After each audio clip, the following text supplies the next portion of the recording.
We are the American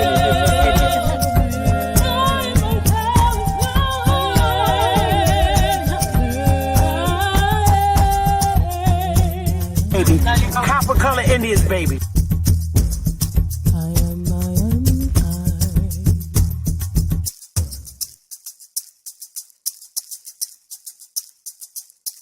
A real Indian, American Indian is me, not from Africa. Remember that. African Americans here, but they recently moved here from places like Kenya, Ethiopia, Zambia, Zimbabwe, and Zaire. But now the brother whose family's lived in this country for generations, occupying space in all the locations, New York, Miami, LA, Detroit, Chicago, even if he's wearing a dashiki and sporting an afro. And if you go to Africa in search of your race, you'll find out quick you're not an African American. You're just a black American in Africa taking up space. Why you keep trying to attach yourself to a continent where even if you got the chance to go and you went, most people that wouldn't even claim you as one of them, as a purebred daughter or son of them.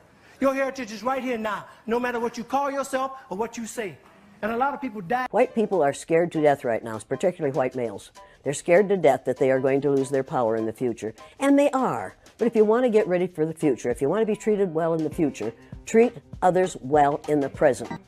Victor Hugo said, "No force on earth can stop an idea whose time has come." The idea of one race, the human race, is an idea whose time has come. We are not going to be able to stop it no matter what they do. They can elect Trump after Trump after Trump, and that will not stop the idea that there's only one race on the face of the earth. It's the human race, and we are all members of it. You and I are cousins. Now, if you don't like being my cousin, that's too bad for you. But we are all in the same family. We are members of the family of man. You say that all whites are racist. Can you expound on that? Any white person who was born, raised, and schooled in the United States of America, if you aren't a racist, you're a miracle. Either that or you decided to educate yourself. Because education in this country is about white is right, brown's all right, black's got to stand back. Yellow's mellow, but whites, we educate in a way that says that white males have done all the adventures, have made all the adventures, have done all the discovering, have made all, everything that is good and has been accomplished according to social studies, which is actually anti-social studies, by white males. It's a lie.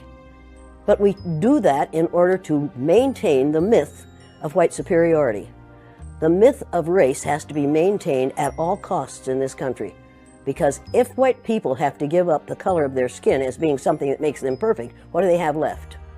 If we start teaching the truth about history, if we start teaching about Nile Valley contributions to civilization, it will totally change the way we conduct ourselves in the classroom. It will have to. Columbus didn't discover America. You can't discover a place where people are already living. But we celebrate that every October. It's a lie. We need to get over, we need to stop telling the myths and start telling the truth. Most people will say, I'm not racist. I'm not a racist. Why, some of my best friends are black. Yeah, and then you say, name one. Or this one, I don't see color. And when some woman says to me, I don't see color, I say, I knew that. If you saw color, you wouldn't dye your hair that way. Or I say, if you saw color, you wouldn't wear that shirt with those pants. I believe that you don't see color. It's an attempt to deny skin color. And it's an attempt to deny what's wrong with seeing the color of my skin. Is it all right for you to see me kind of pink? That's okay for me. I don't mind. And I suspect that you don't mind being seen the color you are. You have a right to be what you are. And until people in this country and people in this world get it into their heads that the first modern human beings that evolved on this earth were black women. They evolved in sub-Saharan Africa about 280,000 years ago, and every human being on the face of the earth today has the memory of those black women's genetic structure in their genes. Now, we don't want to admit that, but that's the way it is. And as people moved farther and farther from the equator, their bodies produced less and less melanin, so their hair, their skin, and their eyes got lighter. As they moved into the east, they ate a lot of fish and a lot of vegetables, so their skin took on a different tone. I found that out when I was raising little kids. My husband worked in a supermarket. He was the head of the produce department. And they had lots of oranges that they couldn't sell, so he'd bring them home, and I was feeding my kids orange juice like you never saw in your life.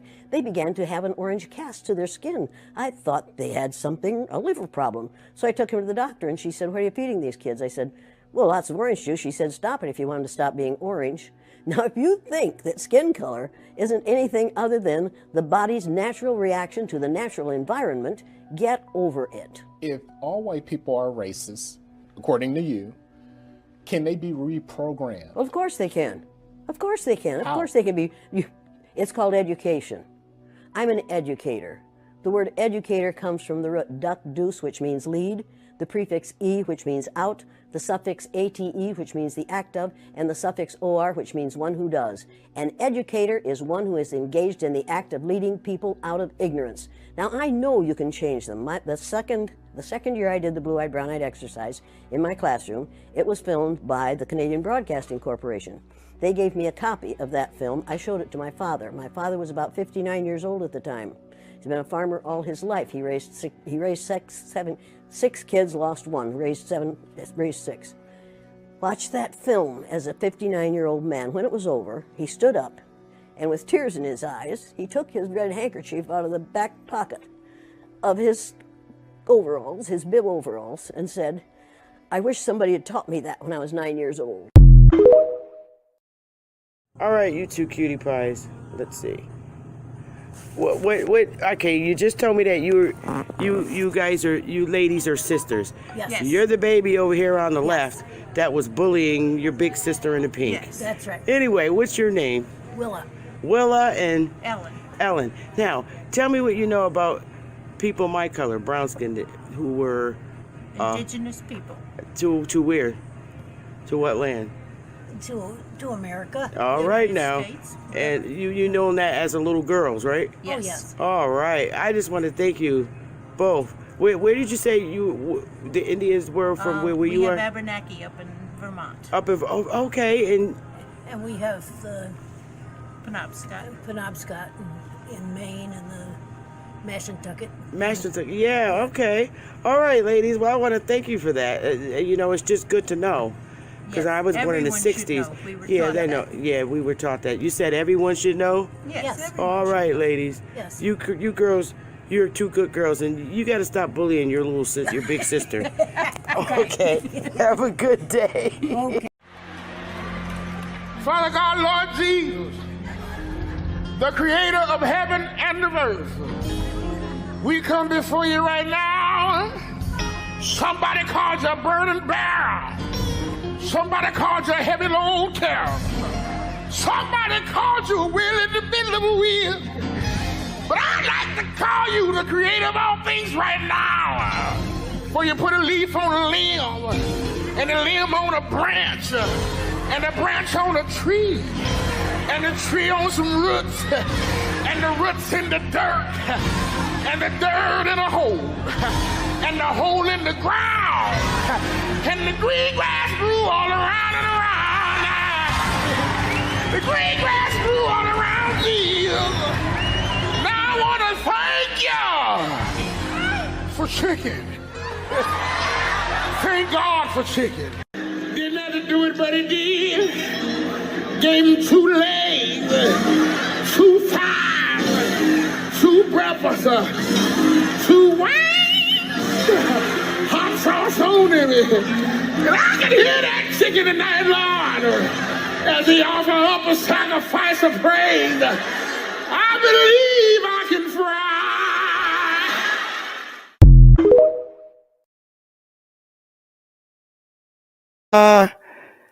Honor everybody. Hey, smash that like button. Hey, shout out to the chat. Shout out to everybody watching. We're going to get into some stuff. And yep, I'm going to be swinging today. I'm going to swing today. I gave myself a little break from going live for a few days, just for a few days. Shout out Bonita, Nicole Gain. Let's see, Chief Kokomo, Anthony Lowe, Kimmer Breton, Patrick Gabriel. Hey now, Rodney Gilmore. Hey, Chief Rodney. Yisel, Marcus, Making Money 84, Homegrown. How y'all doing today?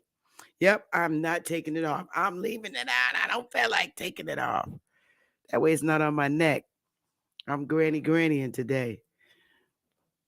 But we're going to get it in, y'all. Smash that like button and share, y'all. Because we're going to get it in today. Hey, Phyllis. King Hawk.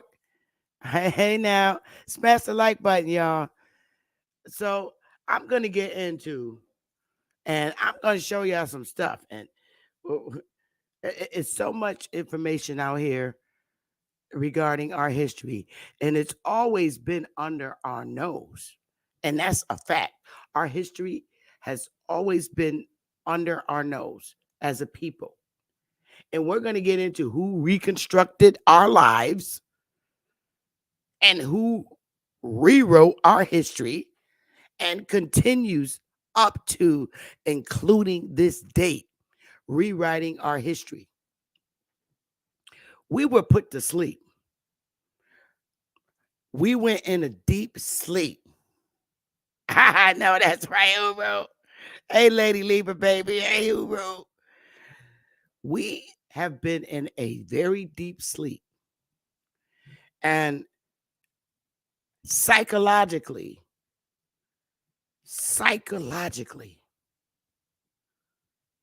hurt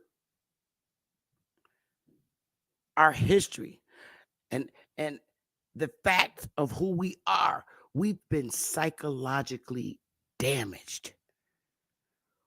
It's been so long. We are, right, Lady Libra, comatose. Who we are has a lot to do with what we did as a people and the decisions that we made and the choices that we made. When we decided, our Aboriginal history here in North American landmass that I'm speaking about, because that's my focus. I'm sorry. North American landmass. North American landmass. Our history consisted of our way of life that we always lived. We didn't have a fiat system. We didn't have currency. The way we lived on our lands was we lived naturally. Everything in our history in the beginning was always natural. Everything was natural. Everything was natural. We didn't write history books prior to anybody ever coming here. We lived the way we lived. We lived off our land. And we worshiped all the beautiful and natural things of the earth. That was our practice. We recognized a higher power. We did. We didn't have mediators when recognizing our higher power because we recognized everything that was natural. Our higher power was natural to us. We are of our higher power. We are the higher power. We were who we were. When foreigners came here, unnatural things began to come here. Unnatural things. Things that were outside of our natural as natural beings. Anything that wasn't here was alien, it was unnatural, and it wasn't us. It wasn't of us.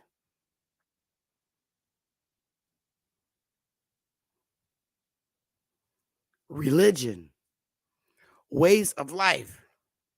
When foreigners came here, they didn't like our lifestyle as a people. They didn't. They did not like the way we lived as a people. We were not used to man being over us and ruling over us. That's not how our lifestyle. It was not our lifestyle.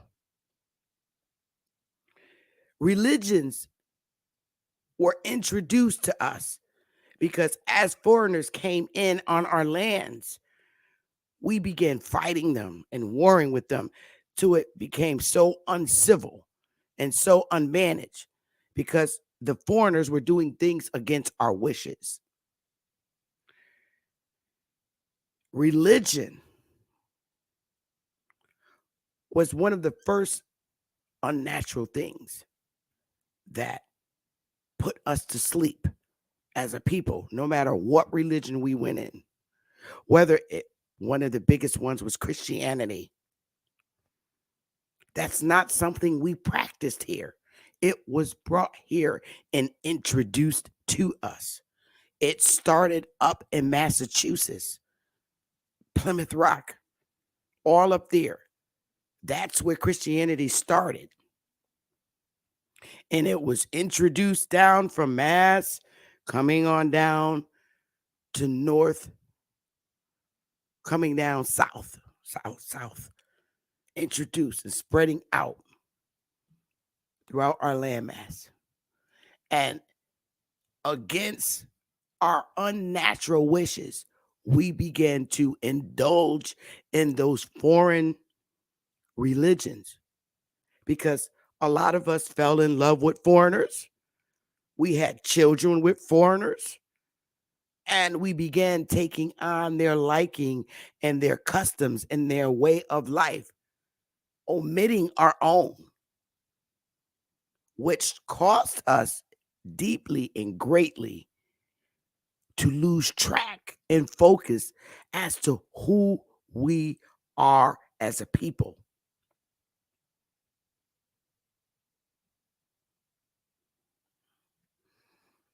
I don't care what part of North American landmass our people, we copper-colored people, found here by the Europeans. In none of our histories has anyone's family sat them down and said, I want to tell you a story about our history. We were brought here on slave ships and beaten by the white man and brought here on slave ships. Nobody had that story in their family. Ever. Nobody in the 70s, in the 60s, in the 50s, in the 40s, in the 30s, in the 20s, you keep going back. There was never a history or a story ever told, which is something that we customly did as a people. We sat down and heard folk tales from our elders all the time. Even if we migrated from the south to the north, our elders always sat us and told us, gave us folk tales, whether it was about the wars that we were having as the Indians, aka Aboriginals. They sat down and told us the stories of wars that we had. But at the time they were telling us the stories of the wars that we had, it was under our original names in the land masses that we occupied as those indigenous people of North America, wherever landmass we were on, say like we were Yamasees or any kind of Indian name that's on these land masses. Those are the war stories that our ancestors sat us down and told us about. And it was all due to occupying of land. There was no stories told about Africans being here by our families. Those were conversations that did not take place in our homes, which explains the look on our grannies and elders' faces when the movie Roots came out. They had puzzled looks on their face.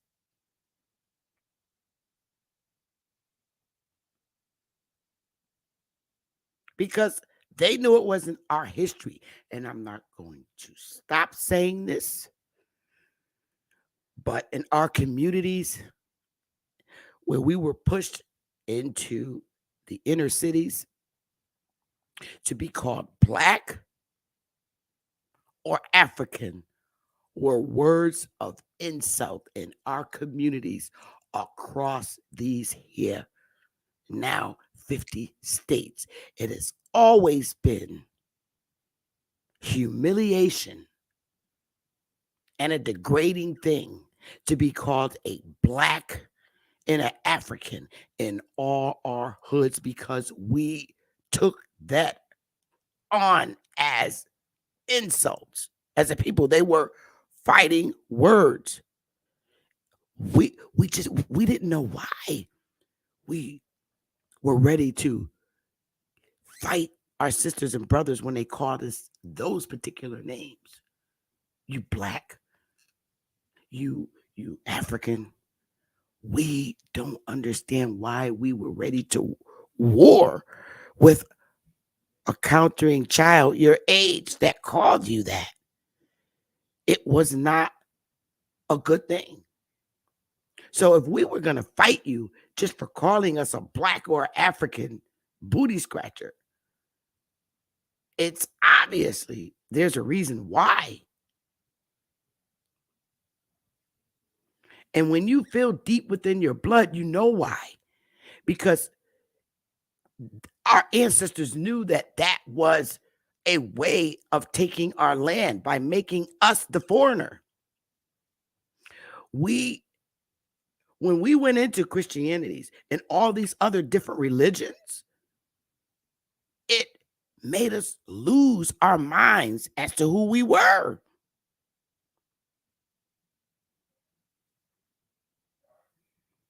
We forgot we were put to sleep. Religion put us to sleep. I don't care what religion's affiliation you went in.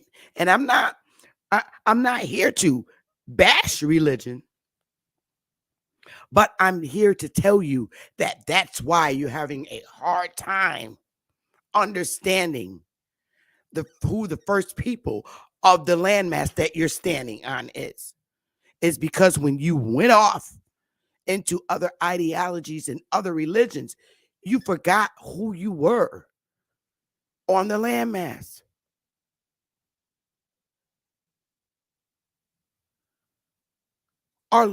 We never left our landmass. We've always been here. And the people that occupied those land masses are the Indians that were warring the whole time. It was us. It was not nobody else but us. And this is the biggest job that my generation, we have an obligation to our communities across these here 50 states. We do. That's why we're stuck on lecturing this. I put different things in my life aside so I can do this. When it became clear to me that this is something that needs to be done. And I take this very serious. To be politically active without the original people that started the system that runs today, it's no fun being politically active in a system where the original people are not sitting at their very tables. This system, this current government system, was our system. And I'm going to show it to you. And I'm going to keep showing it to you until you get it.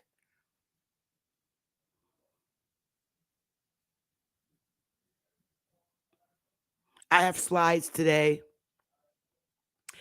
that I'm going to share, and it's going to continue to help you wake up from that deep sleep. It's going to. Our blood replicates. We are natural. We had a system, and it was our system. It has always been our system. How do we know this, that it's always been our system? Because there was a functioning system here in the 1600s, in the 1500s. And we were the legislators of our communities. I'm going to show you.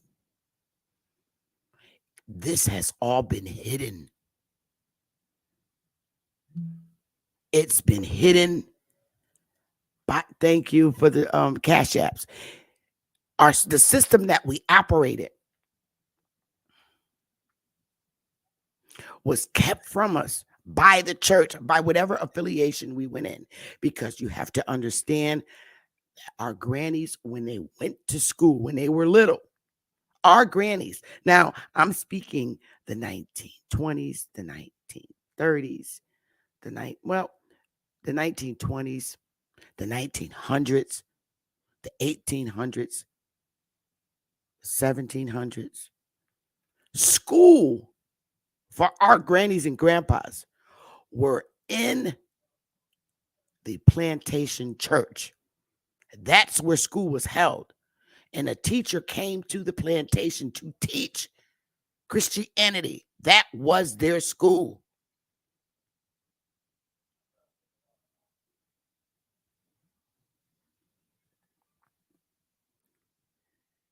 These systems that took over, and I posed a question to Chief Holiday and another brother today. I said, what if it's all an illusion?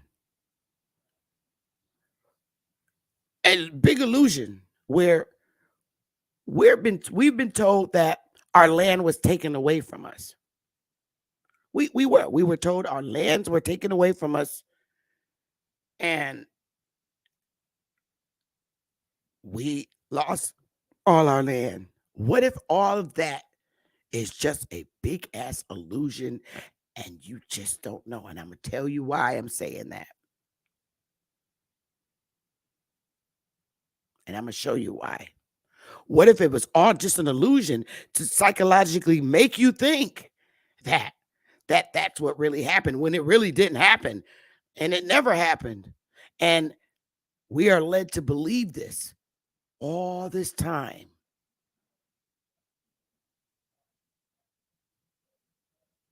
And it's just been a huge ass lie. The only thing we did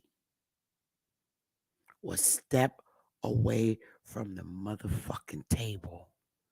And everything else is a big fucking lie.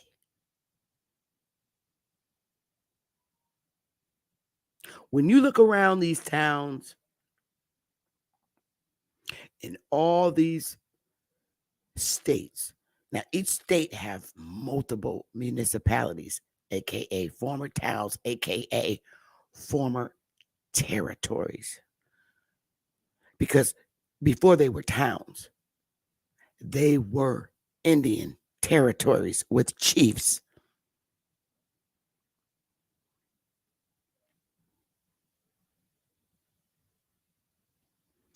Every municipality established was a former Indian territory. I don't give a damn what state you're in.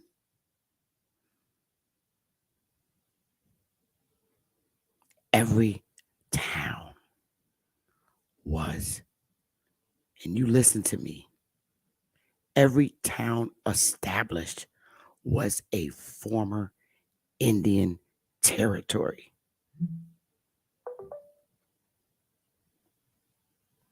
And I'm going to show you.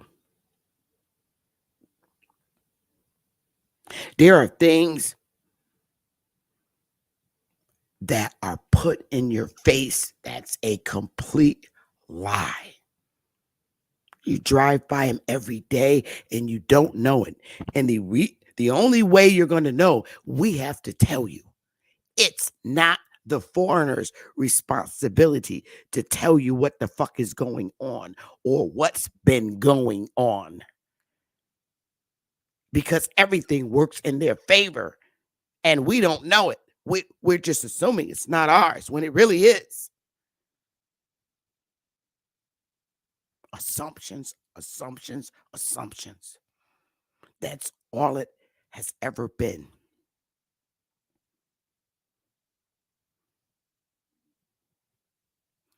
I'm talking before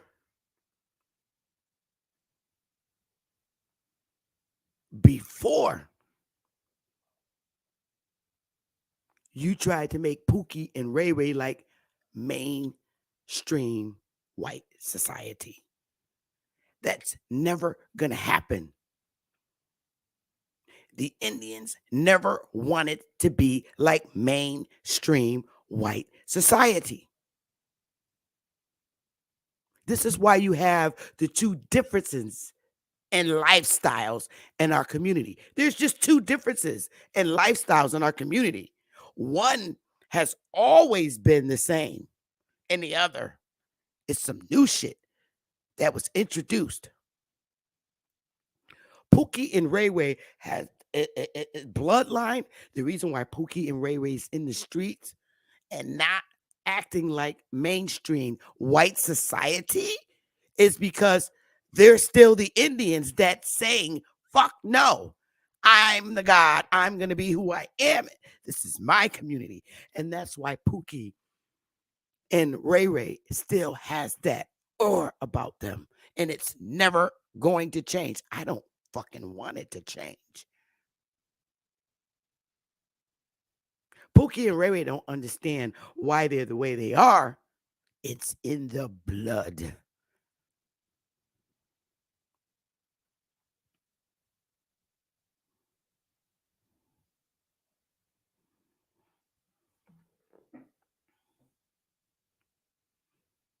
So when Pookie and Ray Ray don't want to be like mainstream white society, leave them the fuck alone. They are pillars to our history. Our countenance, the way we speak, the way Pookie and Ray Ray speaks. It's not like they never liked the way the Indians speak or spoke because it was too authoritative. Why does it sound so defensive? Because that's how the Indian was. You're not you don't understand Pookie and Ray Ray until you read our history. Then you'll get to understand Pookie and Ray Ray a little bit more.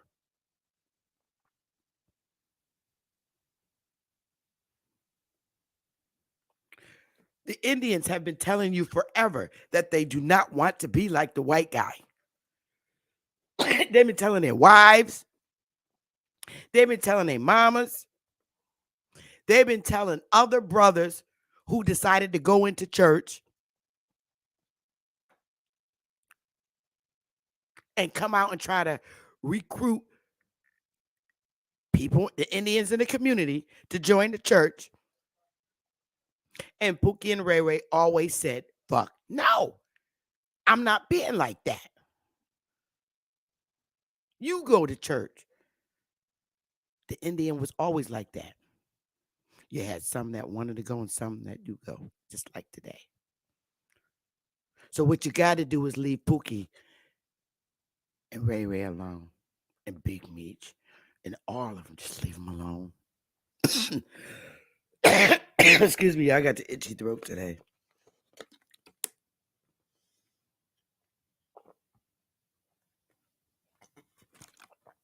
Let's get into our lesson. And it's not a bad thing because Pookie and Ray Ray don't want to be like mainstream white society.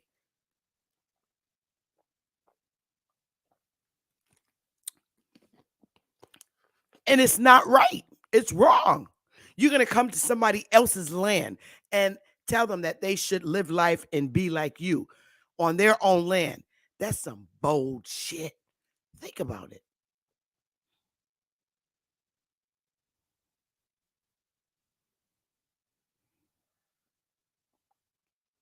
A lot, and I tell you, a lot of church girls always wanted to tell Pookie and Ray Ray to change and come to church.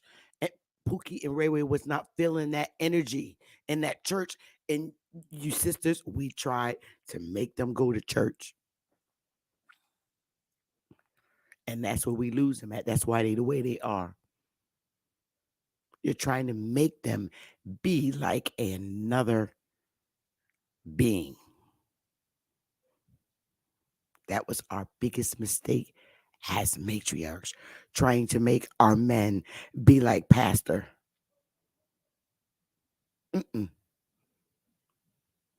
Pastor fucked up a lot of marriages.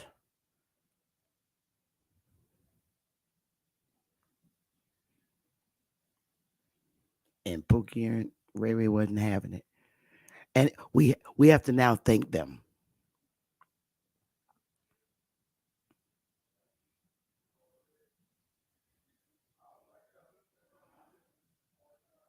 So let's get into these few slides. I'm not going to read all of it. I'm going to read a great amount. But I want you to just see shit for what it is. People be like, no, that ain't true. No, it is. Because when you see it, it hits you and you just don't want to believe it. And I get it. I get it. I get it. But you're going to be like, no. Yeah, it's the truth. It's the truth. So let's get into these slides. And then I'm going to dialogue with you. And I'm going to show you some things that's just going to be like, you're going to be like, oh my God. But this is the war we're at. This is the war we're at. And the soldiers are in place. I have to come to you to show you the truth.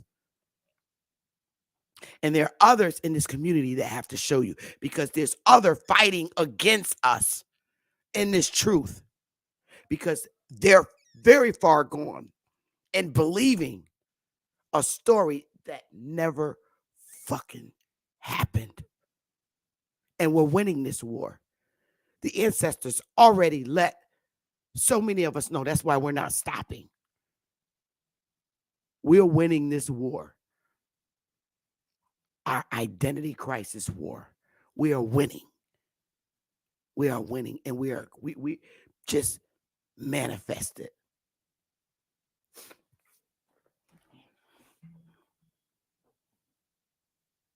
All right. So let's get into it, okay?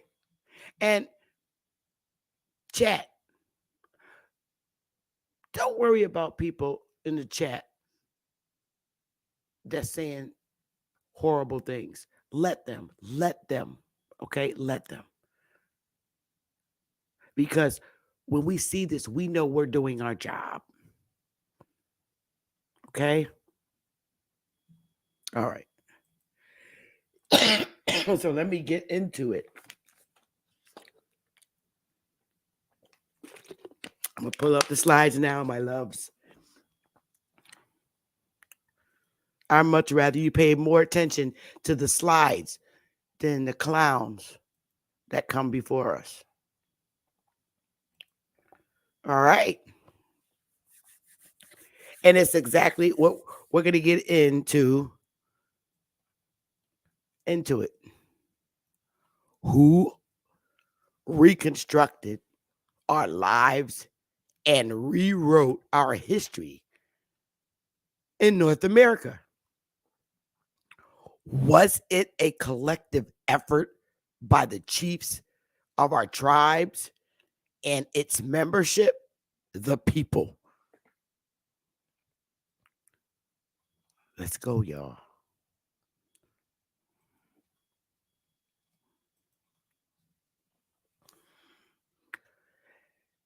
It was the first summer of the Civil War, and everyone thought it would be the last. Hundreds of thousands of Americans converged and trained on train platforms and along country roads, waving handkerchiefs and shouting goodbyes as their men went off to military camps. And those first warm days of June 1861, there had been only a few skirmishes in the steep, stony mountains of West Virginia, but large armies of Union and Confederate soldiers were coalescing along the Potomac River. A major battle was coming, and it would be fought somewhere between Washington, D.C., and Richmond. In the Union War Department, a few steps from the White House, clerks wrote out dispatches to commanders in California, Oregon, and Western territories. Territories. Territories, baby. You listen, territories. The federal government needed Army regulars currently garrisoned at frontier forts to fight in the Eastern Theater. These soldiers should be sent immediately to the camps around Washington, D.C. All right, now brace yourself. In New Mexico Territory, however, some regulars would have to remain at their posts. The political loyalties of the local population, large numbers of Hispano laborers, farmers, ranchers, and merchants, a small number of Anglo businessmen and territorial officials, and thousands of Apaches and Navajos were far from certain. We're going to learn about who the Apaches and Navajos were. Understand this. New Mexico Territory, which in 1861 extended from the Rio Grande to the California border, had come into the Union in 1850 as part of congressional compromise regarding the extension of slavery into the West. California was admitted to the Union as a free state, while New Mexico, which was south of the Mason-Dixon line, remained a territory. Under a policy of popular sovereignty, its residents would decide for themselves if slavery would be legal. Mexico, Mexico, Mexico, Mexico had abolished black slavery in 1829. But Hispanos in New Mexico had long embraced a forced labor system that enslaved Apaches and Navajos. Listen. In 1859, the territorial legislature, made up of predominantly wealthy Hispano merchants and ranchers with native slaves in their households, passed a slave code to protect all slave property in the territory. Slave property in the territory. Listen, y'all. Listen. People stand on the sidewalk and in the street at the east side Plaza in Santa Fe, New Mexico, 1866. Corbis via Getty Images. Now you goddamn it, you wake up from this damn sleep. You tell me these are the Navajos standing right here in New Mexico in 1866. God damn it. Who do you see standing on the sidewalk? People standing on the sidewalk in New Mexico in 1866. Them as niggas. This is during wartime. Now you see these people over here on the right, ain't none of they asses in sight. None of them. These little linglings over here on the right with the feathers in their head ain't nowhere. Why are they not standing on the sidewalk, in the street in Santa Fe, New Mexico? Where they asses at? Do not play with me.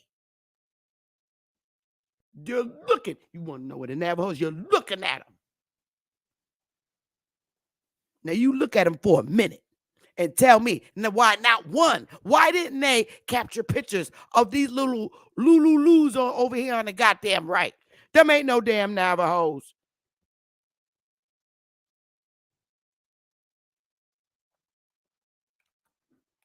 Niggas on the left. And you better believe those are the Navajo Indians. Damn it. I'm not playing with these.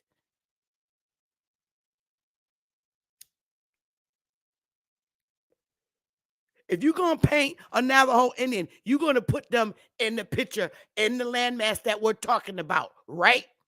Well, guess what? Ain't nothing but niggas out there. And look at the back of the mounds in the back of this structure. Don't play with me. Do not play with me. This is in the Library of Congress. And what's written here is in the Library of Congress, and I'm going to show you. These little Lululus over here on the right are nowhere in this picture. I put that picture over there on the right of them little Lulus because I'm looking for one of them in this damn picture. In Santa Fe, New Mexico in 1866. None of their asses is standing out there. None of them, not one. Them is all Negroes. And those are our ancestors' mouths in the back. And you better damn it believe it.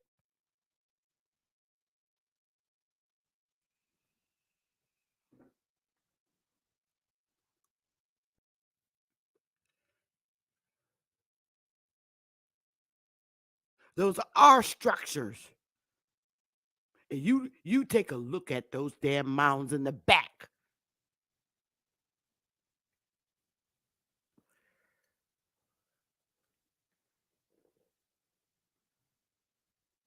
Them the long houses. You better believe it. It's a plaza. Everything always connected on our lands.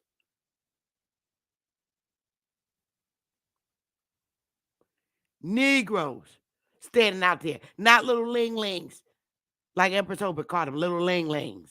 None of them out there. Not one. All Negroes.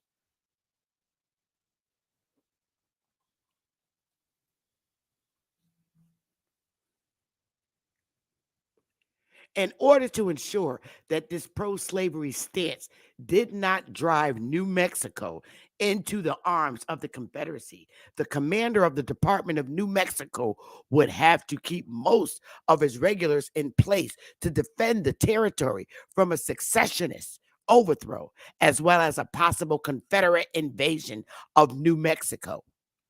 Union officials wanted more Anglo-Americans to settle in New Mexico territory at some point in the future in order to colonize its lands and integrate the territory more firmly into the nation. As the Civil War began, however, they wanted to control it as a thoroughfare, a way to access the gold in the mountains of the West and California's deep water ports. They needed the money from the mines and from international trade to fund their war effort. The Confederates wanted these same resources, of course. In the summer of 1861, Union forces had to defend New Mexico territory in order to protect California and the entire West. Do not play with me. Give me some fire. Them Lulus was nowhere in these damn wars, and I'm not playing.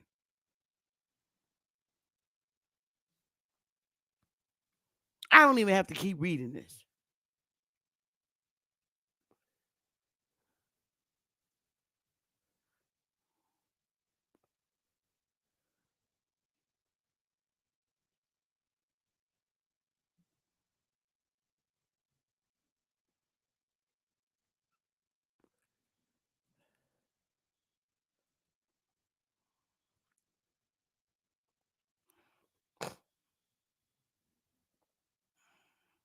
Navajos and Chiricahua Apaches were a serious challenge to the Union Army's campaign to gain control of New Mexico at the beginning of the American Civil War. If Canby could secure the territory against the Union's Confederate and Native enemies, he would achieve more than Republicans had thought possible after 10 years of constant, angry debates about the introduction of slavery into the West and the significance of that region in the future of the nation. What would the West become? A patchwork of plantations worked by black slaves. Ah!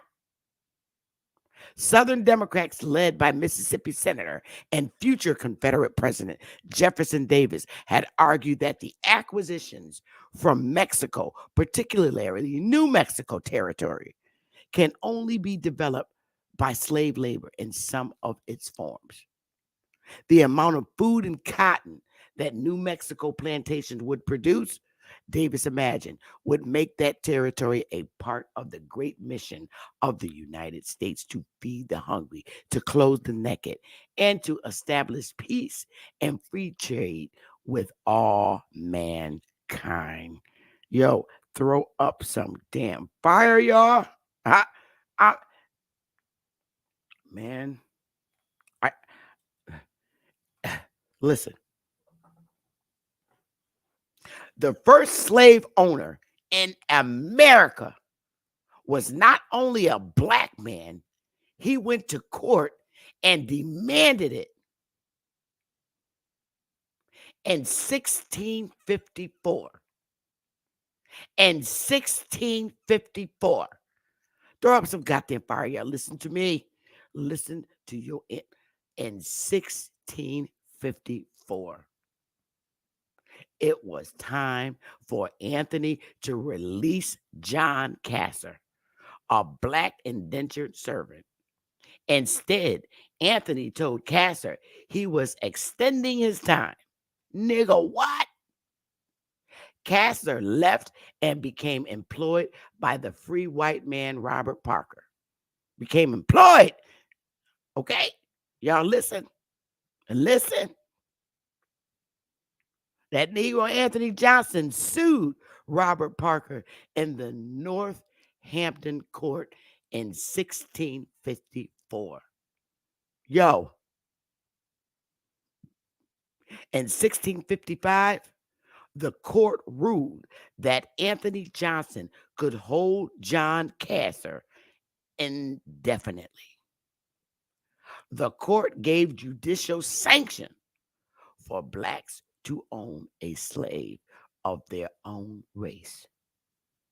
Thus, Casser became the first permanent slave, and Johnson the first slave owner. Throw up some goddamn fire. I'm not finished because I'm going to open this up and we're going to go to it. Let me just stop sharing for a minute, y'all. Hang in there with me, y'all. We going to get it in today. We getting it in today. Oh, we going there. We going there. All right. Let's go. Let's go, y'all. We going there. Okay. Where is it? Where is my little thing that I just opened up? Oh, I got to make it big first. Okay. Here we go. Anthony Johnson. All right.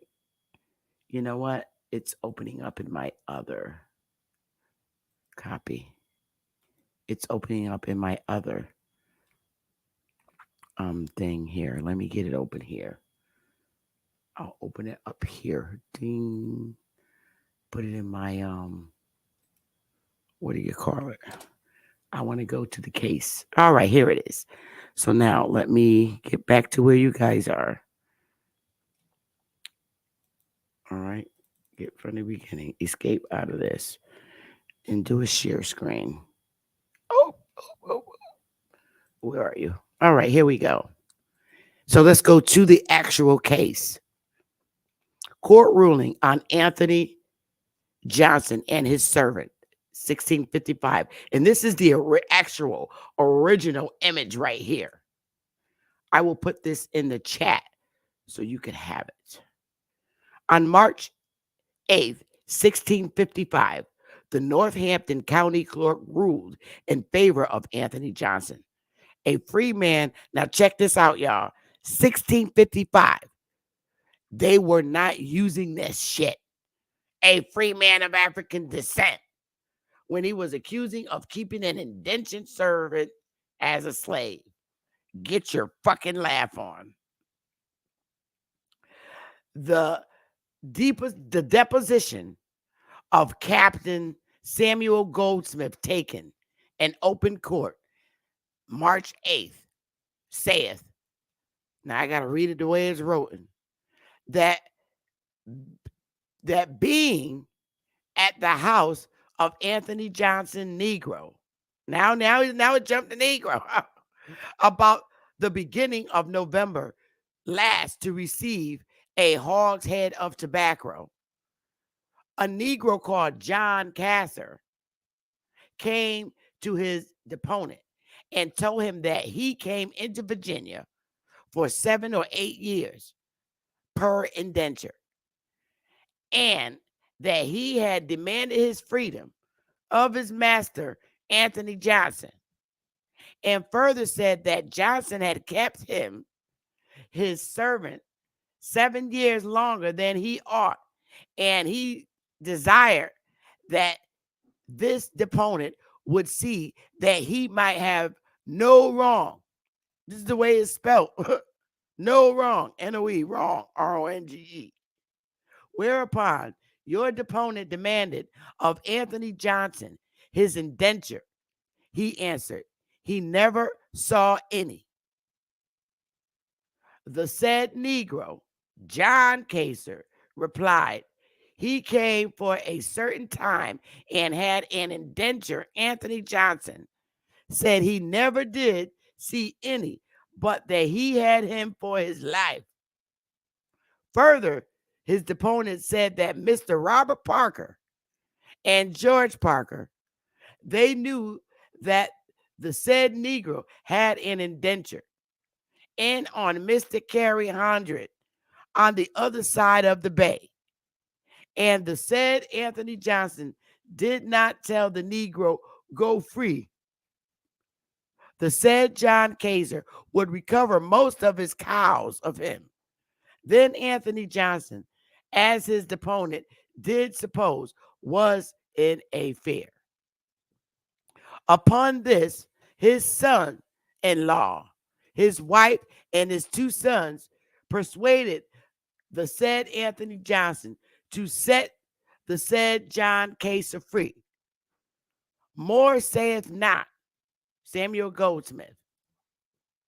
This day, Anthony Johnson Negro made his complaint to the court against Mr. Robert Parker and declared that he detaineth his servant John Casser Negro under pretense that the said Negro is a free man.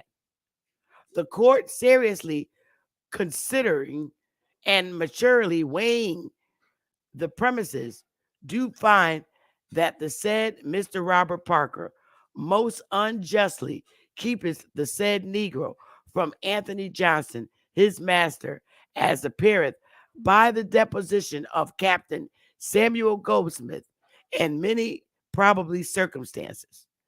It is therefore the judgment of the court and order that said John Caser Negro forthwith return unto the service of his said master, Anthony Johnson, and that Mr. Robert Parker make payment of all charge in the suit.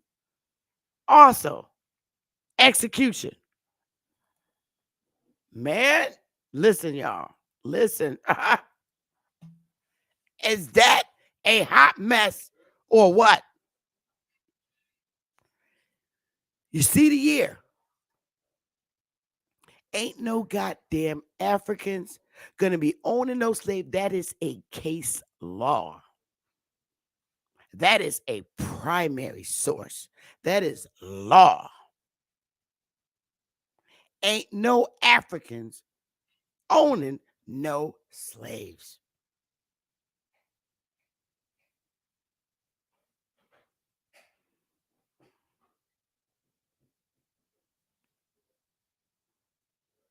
The only way you owning a slave when you're copper colored is if you're Aboriginal, indigenous to this land. Ain't no Africans coming over here owning no goddamn slaves. Wake up from that deep sleep. Give me a one or some fire if you clearly understand that law. I ain't got time for the Pan-Africans because they're just a lost cause. But their asses is shut down. Let me know you understand so I can move on. Fire, please. I'm not worried about Lex sorry ass. Because, nigga, you already paying for it. That's why your ass over here. All right, George. All right. All right, Con Wolf. All right, Choctaw, Montana. Yeah, you can see how we got confused. Stephanie, Bonita. Oh, yeah, y'all. Let me know. Let me know. Let me know. I just showed you case law. That court ordered him, the Negro, to go back to his Negro master. And he made the other dude pay the fine in 1600s. Don't play with me. Do not. Let's go, y'all. Let me get back. Do not play with me. We're going to wake our people up because, you know, this is a shock. And it's just hard to digest, especially to someone who's been taught to believe that they came here from Africa. It's tough. It's hard to swallow. But we're going to keep going because I'm pulling out the stuff little by little because I can't just like that with you. I can't. But I'm going to keep going. I'm going to keep going, y'all. All right? Let's go. When people, you know, when our people that are fighting this, such as a Pan-African, because they did at this point, that shit hurts. It pierced their bones because it fucks up their primary mission. It fucks it up and they lose. And see, one thing about our people, when you push them to believe something and they know you see this shit, they flip out on you. So y'all Pan-Africans better be careful because you know how our people get. They flip the fucking script. Saying, no, nigga, this is my land. I knew I didn't feel right calling myself no African, but I just did it. I don't know why I did it. I just did. I ain't got to come stronger to you for nothing, Lex. You mean less than zero to me, bro. So just sit back and listen, nigga. That's an order from a female. You don't like that. I know that. Fuck you and King James, bro. I don't live by King James. You do. All right, let's go. Let's get back. Let's get back to it, y'all. It's just a mess, man. So we done already went here. We know the first slave owner in America was not only a black man. He went to court and demanded it. So we know that now in 1654. And down here in Connecticut, in the 1700s, our governors, Connecticut News, Indians, ain't no Negro coming from Africa to govern over no goddamn Indian land unless they is that Indian. Like I tell you, they change it from chief to governor. Y'all ass, throw up some fire, y'all. Because this shit is very real. I already showed you all them damn black governors.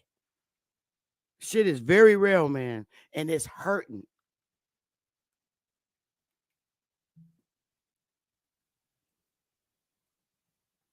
Here we go.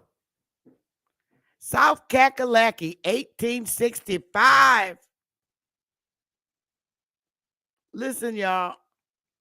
Listen.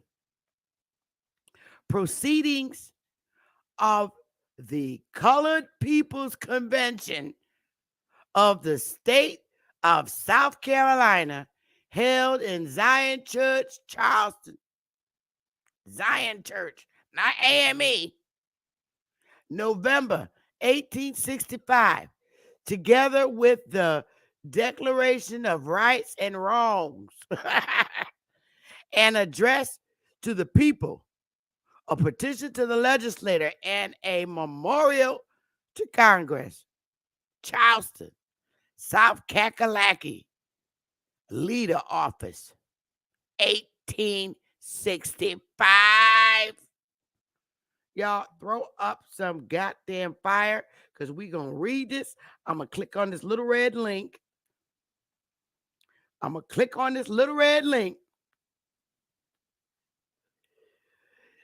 You can say what the fuck you want, Coles, but there ain't no motherfucking Moors mentioned up in here, bro. Sorry, boo-boo. All right, let me get back to that. I got to get back to that. Let me go and get that piece of information. I got to copy this, y'all. Why can't I copy this? Okay, here we go. I got to copy this into my browser. Copy. I'm going to get the original shit. All right, let me stop sharing so I can go and get it, y'all. We go in there, y'all. We go in there today. I told you these fucking fools. They gonna leave me alone. You gonna leave Miss Celia alone. I'm gonna make it bigger. Okay. This is the original document. All right. Let me know if it's big enough. Give me a 1, y'all. I got it up to like 125. Colored People's Convention.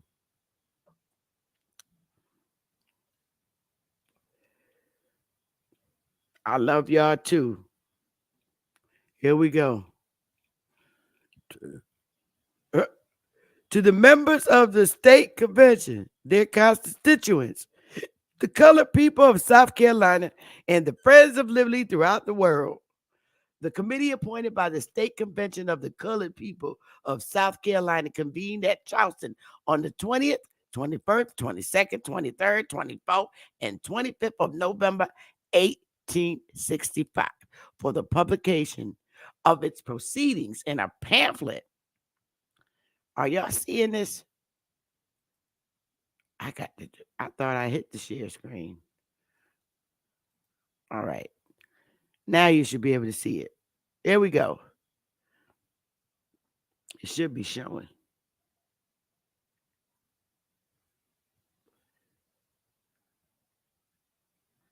There we go. Good. Alonzo and Rain Sierra, John C. Desberney, Robert C. DeLarge, Paul McCall, William Dart, all Negroes, baby. Let's go.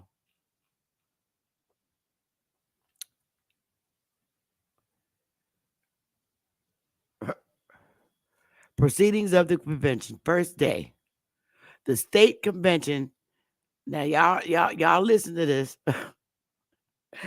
You gonna see who was in control, who was running shit. Monday morning, November 20th, the state convention of the colored people of South Carolina met this day, November 20th, at Zion Church, Calhoun Street, at 10 o'clock a.m., pursuant to a call as published in the South Carolina Leader.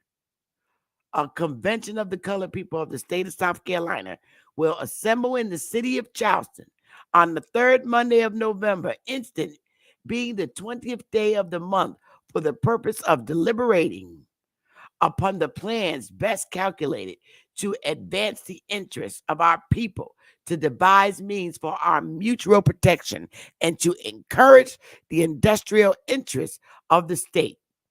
By resolution adopted at a preliminary meeting held October 26, it is directed that each district shall be entitled to the same number of delegates to this convention that it sends to the lower house of the state legislature, and each district is hereby requested to elect its full number of delegates in accordance therewith. And there's the committee signature. All right. All I want to do is get to the part, and I'll put this link in there for y'all to have this too. But I'm not finished because I'm going to the part about the war, emotion, all this stuff. They're calling the motions, and these are all the niggas that were senators and representatives of the different towns in South Kakalaki. See, this is Charleston, Beaufort, Columbia, Charleston, Georgetown, all these different senators. But I want to get to page 11. I'll give you this. It's a convention. They're talking about all this shit. Knowledge is power, and to educate, intelligent people, either held in honor, blah, blah, blah. You can have this. This is the part I want to read. Right here, page 11. Let me see. Is this page 11? It should be. Is this page 11? Oh, no, that's page 8. I'm just going to get to the goody, and then y'all can have this. I don't feel like reading all this. Here we go. I'm going to start right here where Mr. Judge Moore. Listen, y'all, okay? Listen. Mr. H. Judge Moore was then introduced and spoke of the delicate position in which he was placed as a South Carolinian, as a speaker before a convention of colored citizens. Colored. Copper-colored. He had no hand in freeing the slaves, but since a convention of his own fellow citizens had passed an ordinance of emancipation and declared the slaves free, he saw no inconsistency in addressing them as freemen. Slavery, according to the constituted law of the state, is now dead and beyond resurrection. The outposts have surrendered, and the citadel might as well be given up. There can be no middle ground between slavery and freedom. There is no political purgatory, no halfway house where legal absolution is to be administered. The stern logic of events must be recognized and appreciated. The great battle has been fought and won, and it is sheer madness now to attempt to dodge the responsibility. The South fought gallantly and commanded the admiration even of our enemies and of the world. Again, because the South did not want to stop slavery. These is our nigger folks that did not want to stop slavery. I'm going to read it again and I ain't finished. The South fought gallantly and commanded the admiration even of our enemies and of the world. Fate decided against us. Again, fate decided against us. These niggas talking. Fate decided against us. Slavery was the stake, and we lost. Again, I'm going to read it. These is niggas saying this. Fate decided against us. Slavery was the stake, and we lost. And it is now the part of patriots and Christians to lay down our arms and accept as quiet and peaceable, law-abiding citizens the condition of things as they are. It is not our fault, but our misfortune. God damn. Old niggas wanted to keep you as slaves. It is not our fault, but our misfortune. Because I need to keep enslaving my people. It is not our fault, but our misfortune. He that does the best, his circumstances will admit does well, acts nobly. Angels can do no more. Let us yield like men and seize the bitter strife, even of words. We need not delude ourselves with the idea that this war is to be fought over again. Succession is dead. It died with slavery and will never be revived. The experiment of the last 4 years ought to satisfy even the most stubborn and obdurate. The government is stronger today than it ever was. It has proved its ability to maintain intact its integrity in the face of one of the most gigantic and obstinate revolutions the world ever saw. The republic is now a fixed fact, a permanent institution, a house built upon a rock, against which the storms of faction and sectionalism may beat in vain. If we of the South will learn wisdom from the past and are true to ourselves, a career of happiness and prosperity is before us, of which we now, in the day of our gloom and despondency, may little dream. W.B. Scott, editor and proprietor of the Colored Tennessean, responded to call for a speech and gave his audience a touch of North Carolina oratory with the Tennessee cross. He was no orator, as Brutus is, and should not attempt anything on the skyrocket or spread eagle order. But in a strain of good, sound sense, he gave his audience a plain, practical talk on the rise, progress, and present state of the cause and prospects of the freedmen of Tennessee. I'm going to stop right there. All right, y'all. Listen. Do you see that our ancestors in South Carolina and Tennessee and North Carolina, they were upset because slavery was taken down. They wanted to continue being the slave owners on their farmlands. Our people, those was a room of coloreds.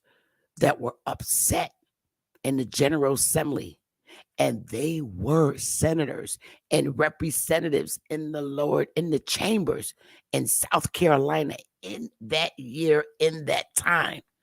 Understand this, y'all. That was not a legislative assembly filled with Africans. Let me know you understand that. That was not a general assembly of Africans.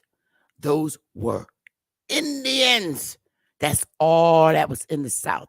There was no little Lang-Langs in that room. Or no Mr. Lulus, Woonsulus. None of what they're showing you today. None of what they deem a Native American is totally different from an Aboriginal and American Indian. The American Indian is. We were in our own system in power.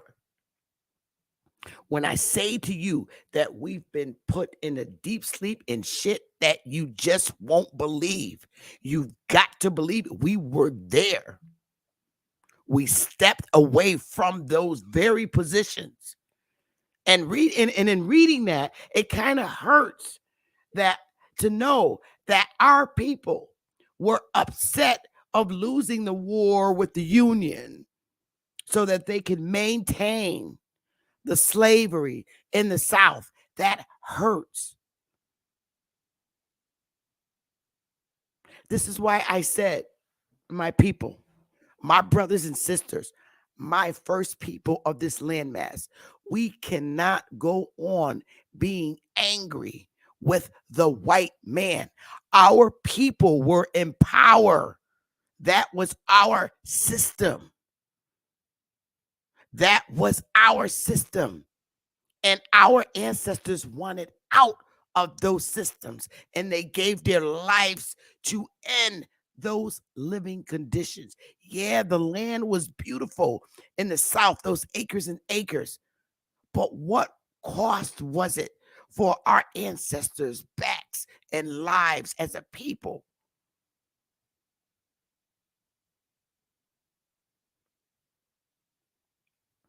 What would it cost our people? And like I said, when I went to South Carolina on our land, when we went to our powwow on our land out there in South Carolina, I could not even sit in that sun for 5 minutes. I had to drive my truck up on the land and turn my AC on in my truck. It was hot. I don't know how my ancestors worked out in those conditions. So I'd probably be the one fighting with the North.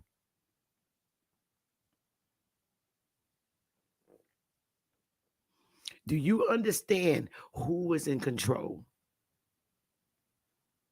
Do you understand?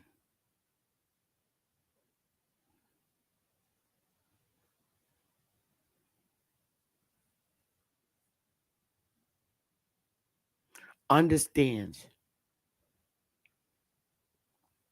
Africans could have sold their own people, but we ain't got nothing to do with that. We had our own thing going on over here in our own landmass.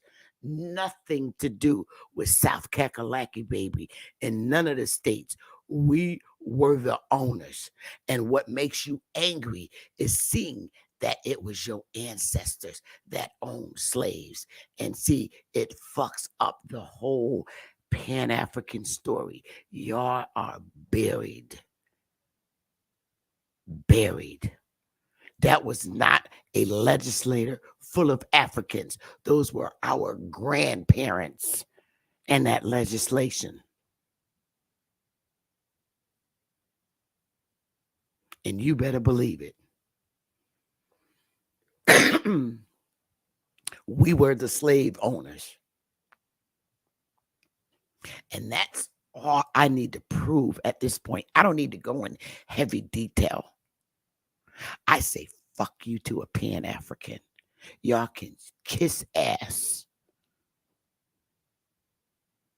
Fuck y'all motherfuckers. We're at war with y'all and you guys are losing.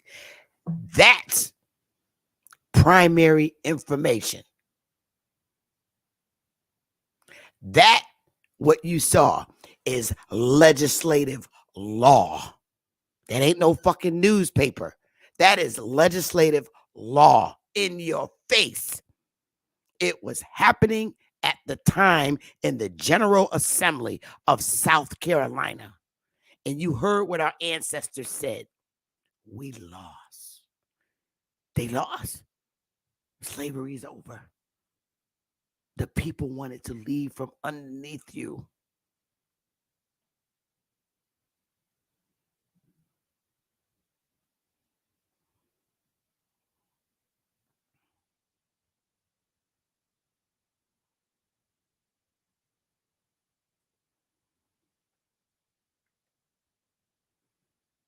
I don't care whose goddamn book you pull out.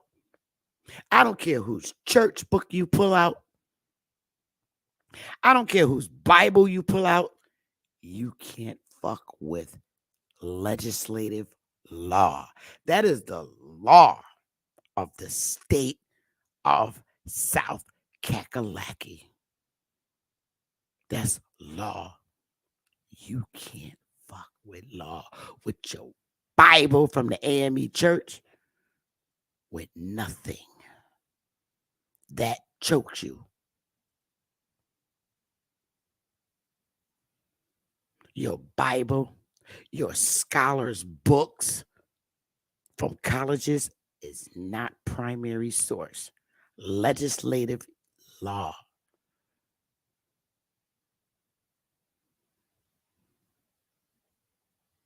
None of those men were identified as Africans. They were identified as coloreds, because that's who they were. They were the copper-colored races found here by the Europeans running that legislature in South Kakalaki, across these 50 states. Don't pay the trolls no mind, because a hit dog barks, and let them motherfuckers bark. A hit dog barks. Let them bark. We ain't got no kibbles and bits today, baby. No kibbles and bits, so let the dogs bark. Hit dogs bark. You paying boo-boos don't want nothing with me. Y'all don't want no smoke with me. Let's keep going, y'all.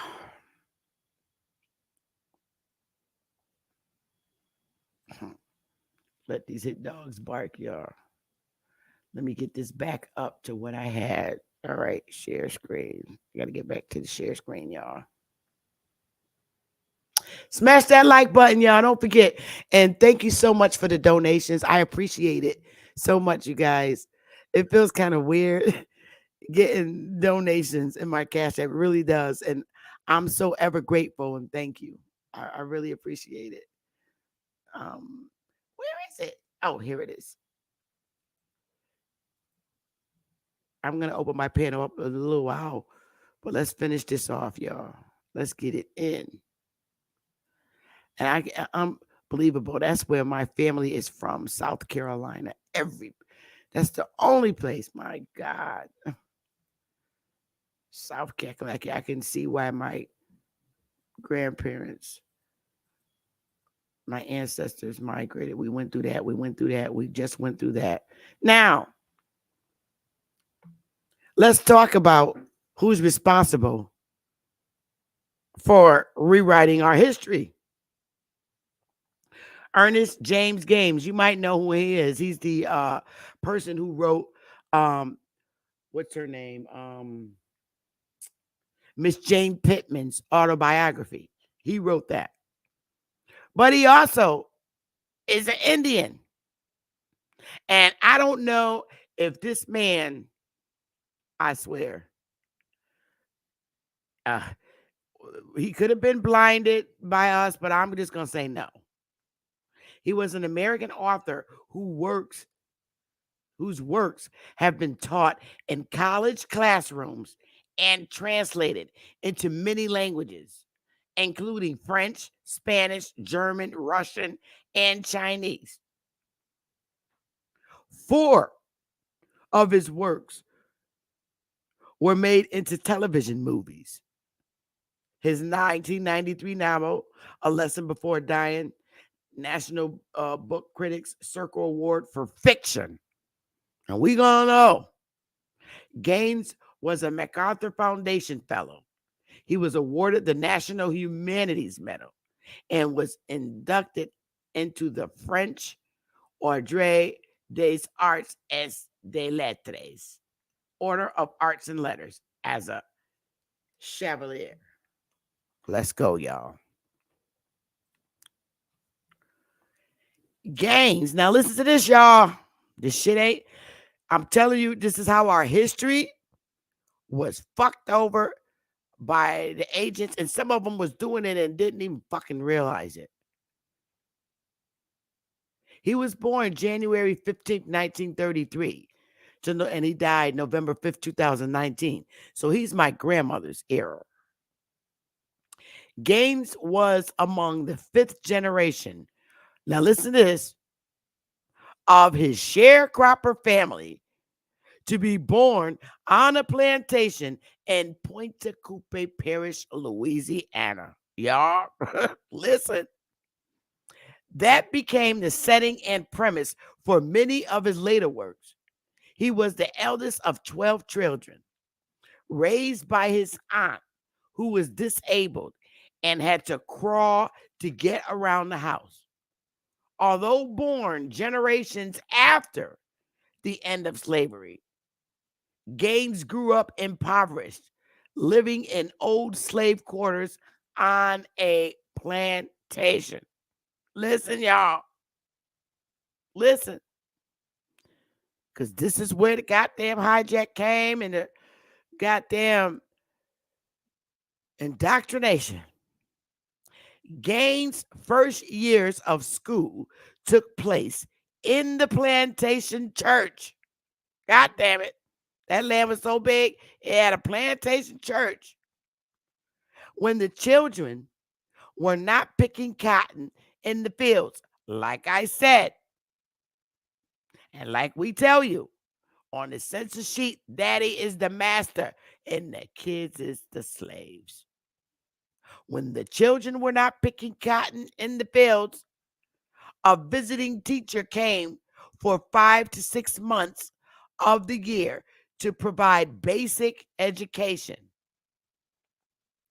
Gaines then spent 3 years at St. Augustine School, a Catholic school for African Americans. They was not even using that fucking terminology back in those days. And New Roads, Louisiana. Schooling for African American children did not continue beyond the 8th grade during his time in Pointe Coupé Parish. They didn't go beyond the 8th grade.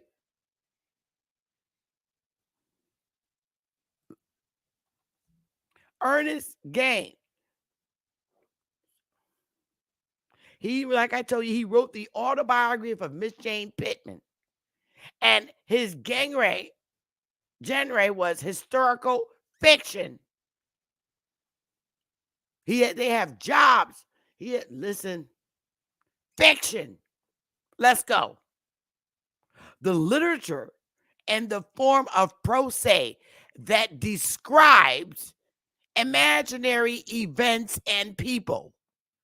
Something that is invented or untrue.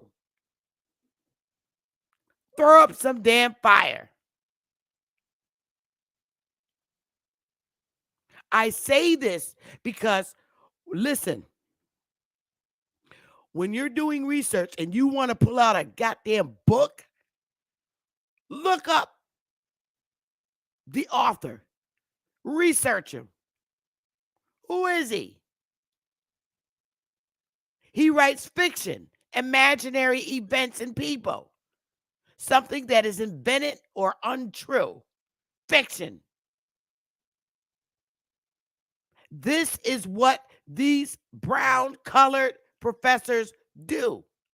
So when you're sharing their books, understand this. Understand this. I don't even need to talk about the bitch Jane Pittman. Everybody know about her. Let me stop sharing for a minute. Let me stop sharing. I need to get to y'all. Listen. I showed you that there. Why did she show that?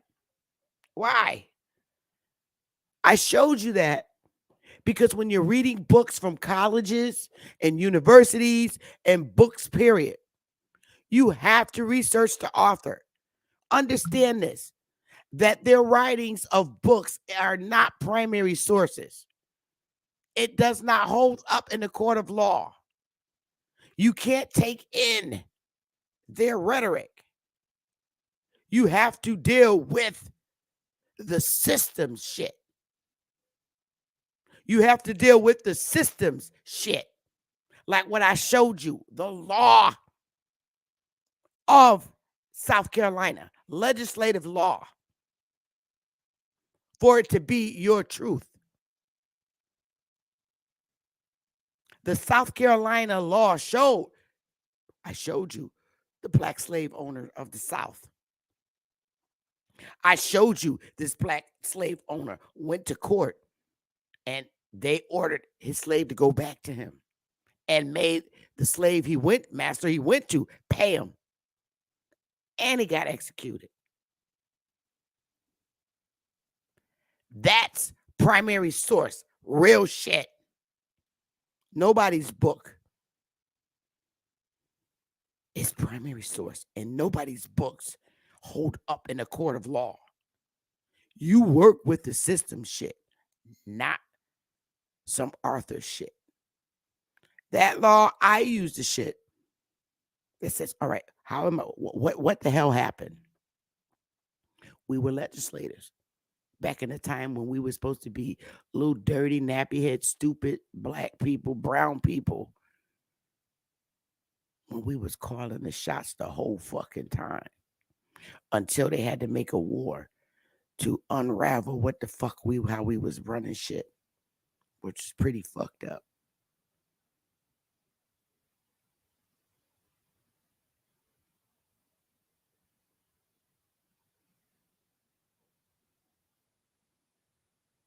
So when you're reading these authors' books, I say to you, look them up. I put that up. You see when I did, what does he write? What is he writing? Fiction. A lot of the books that write about this African American and bullshit like that is fiction. Fictional books. It's not the truth. You see how we was living and sitting in the South. We was calling the shots, making the law.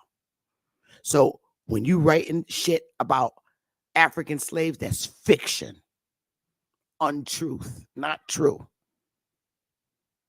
This motherfucker was an Indian in Louisiana on a plantation, on his own sharecropper plantation. I don't, your mind can get so fucked up to where you forget who you are.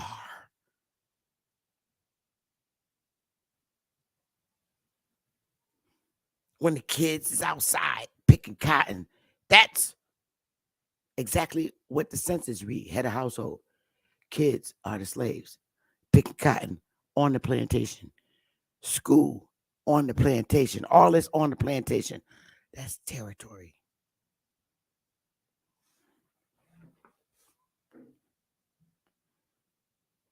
Pan-Africanism is shut the fuck down just by those legislative lawmakers. It's over. You pan boo-boos. It's fucking over.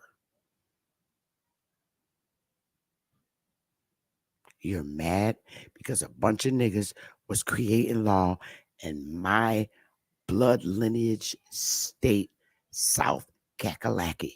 The Indians, the niggas, the Aboriginals, the first people of this landmass was calling the motherfucking shots.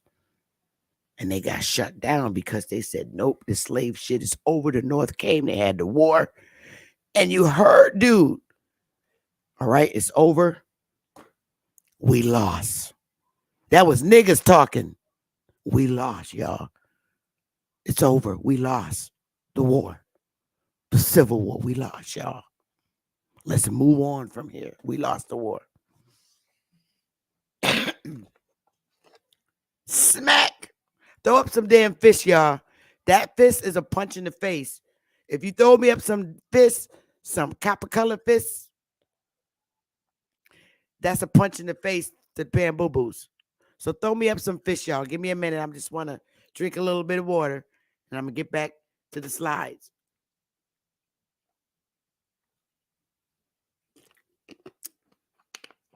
That's right, old dude. Throw up them copper-colored fish. Because y'all know y'all was some fucked up niggas down South Kakalaki. Y'all wanted niggas to keep sweating on them goddamn sweat farms. Can't blame this on the white boy, man. Let him go. Let it go. We was our own slave masters, man. Come on. Indians slaved Indians. And them same motherfucking Indians, like I taught you before and read to you before, them same Indians was like, fuck no, we ain't going over to Liberia. Get the fuck out of here. Our ancestors was the Indians because they the ones that asked to go. They asked the Indians. They literally asked the Indians to go. And the Indians were like, fuck no. It didn't try and get me. I got Big Willie and everybody else in this community. The Indians said, no, hell no. They saw through that shit. Hell no. They stand on their sharecropper farmlands. Some real shit, y'all. I love y'all. We gonna get it in. Let us keep going. Let me keep going, y'all, because I'm almost finished with these slides. Let me see. Is it? Yep. So remember I was telling you that a lot of people, what this government always feared and did not ever want, ever, was niggas getting together with the white people that came here. They never wanted us to get together, hang together, be together. They always kept their sons away, and their sons always wanted to get down with the niggas and fight with them and go to war with them. That's a fact, because they came from Connecticut and out here in Mass through all these colonial states in the North to go to the South to kick ass. And you better believe it was a bunch of Negro Indians here that went down South and won that goddamn Civil War. Bunch of niggas and white boys from these colonial states went down there. And this the shit that they didn't want. That's their worst nightmare for a black man and for an Indian Negro or whatever we call ourselves to run with that white boy. They did not want them together. They kept them separate because they know that when the Indian Negro and that white boy, whether he's from Italy, Germany, England, France, any of those European countries, hanging with niggas, that they're a terrorist together, whooping ass. Well, I'm going to read this. English running away with Negroes. Y'all, you can't make this shit up. This is some real shit in Virginia. English running away with Negroes. Y'all throw up some damn fire. That was the headstone in 1661.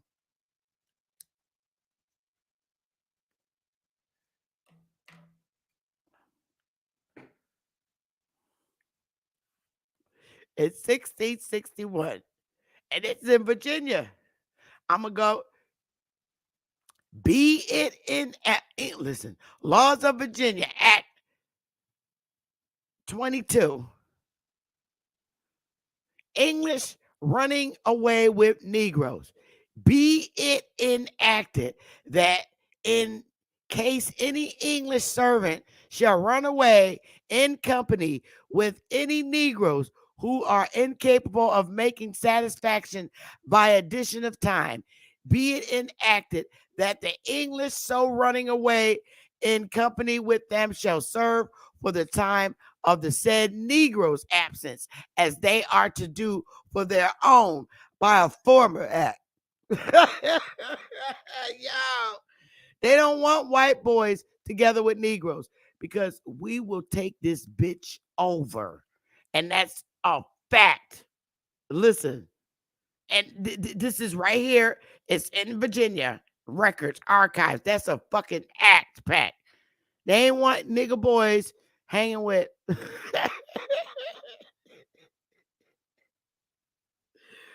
Oh, listen. We never left our lands. We're still here. Shit is delusional, man. We are. When you see these maps, same maps in the 1600s, the niggas was all on these lands. It was our lands the whole time. The 1625 map, and any map in any state, they wanted the nigga to stay away from the white boy. The nigga boy stay away. Nope, you ain't being friends with him. Because then it's hard for you to get your white son to listen to you. Because that Negro is his homeboy. And it's always been when that Negro and that white boy get together, fuck you, mom, fuck you, dad, that's my boy. Fuck you. And it's still like that today. They always wanted to stop that. But that shit is history. When you see these maps in the 1600s, in the different states, you are that Indian. You are. All those circles that I have on this map is the niggas that was already here. That is it. We was always here. Always. We was here when they got here.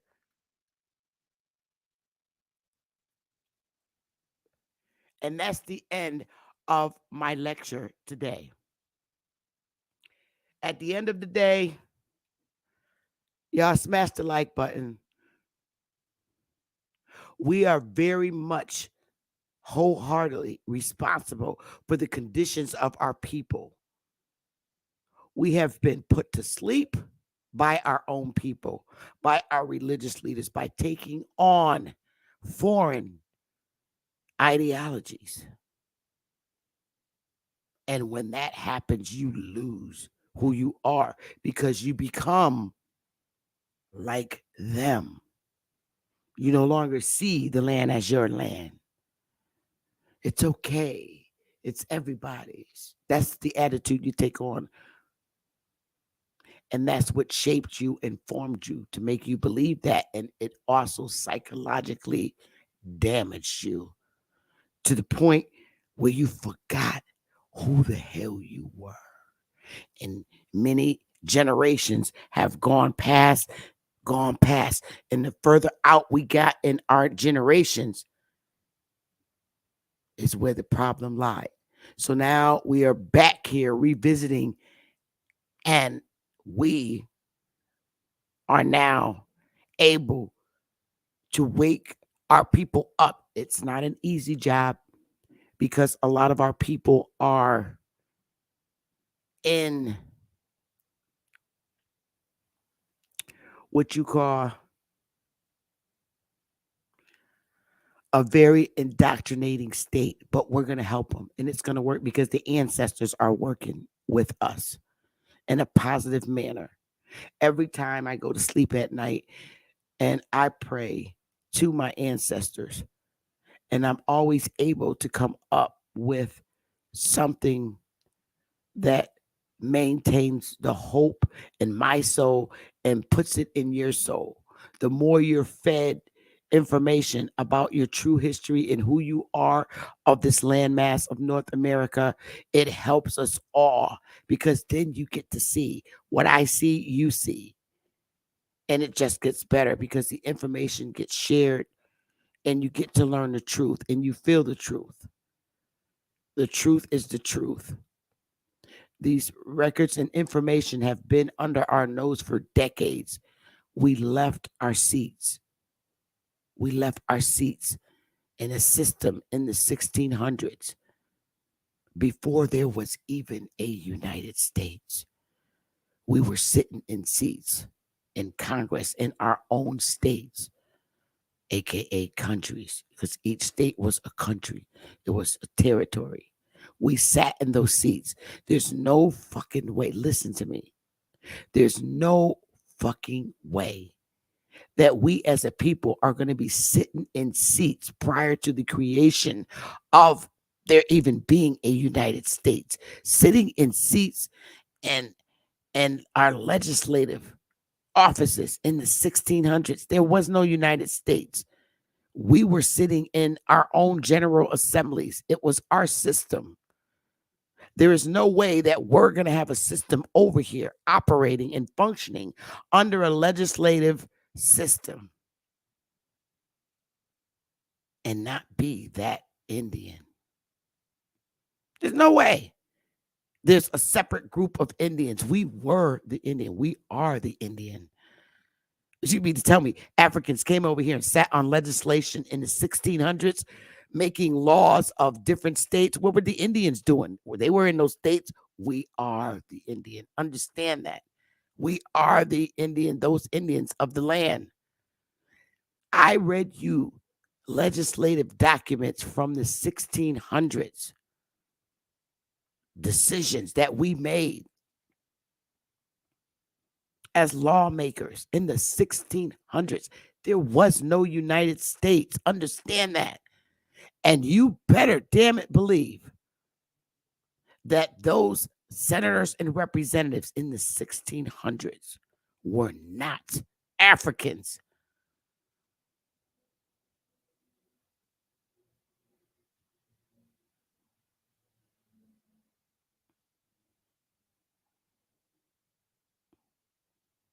You are the first people of this landmass.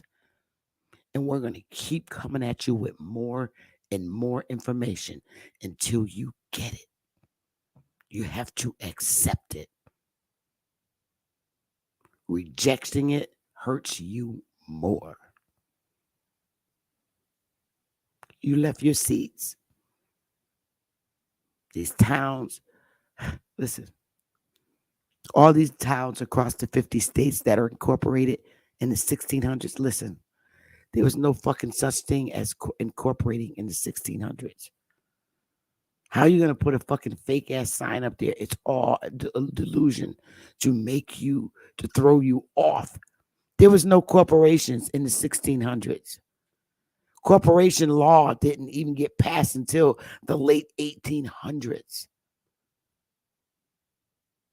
So when you see these towns with signs, when you go past these different municipality towns in your state and it says incorporated in 1622, just fucking laugh.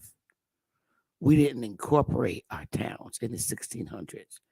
It's a fucking lie. That didn't even exist.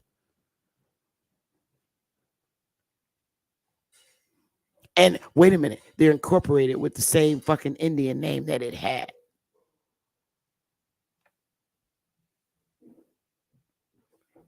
You're going to find more and more when you're reaching in history, all this shit is a big fucking illusion to keep you controlled.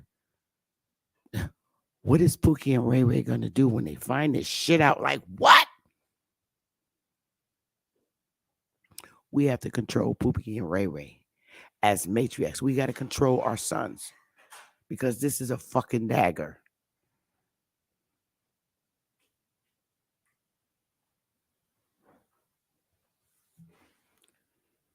Okay, so I'm gonna give you a little music, take a little ladies break, and I'm open to panel. I would really like to, as I always do, hear your feedback on this.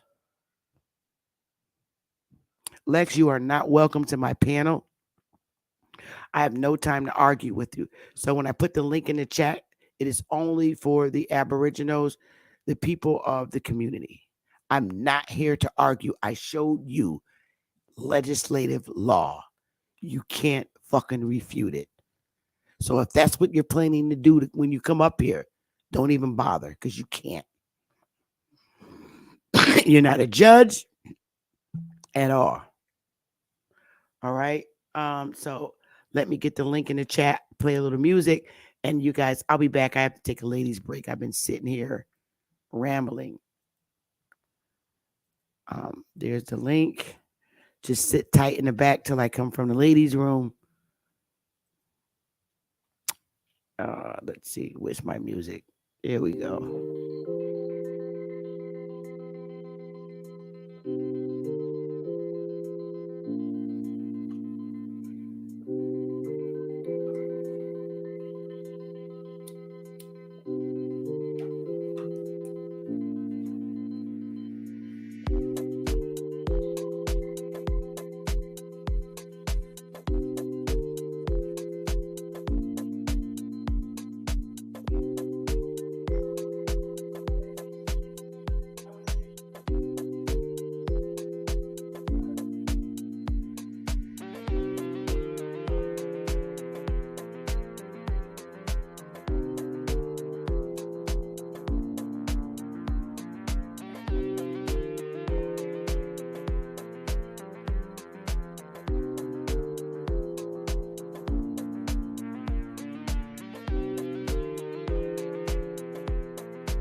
Hey, y'all.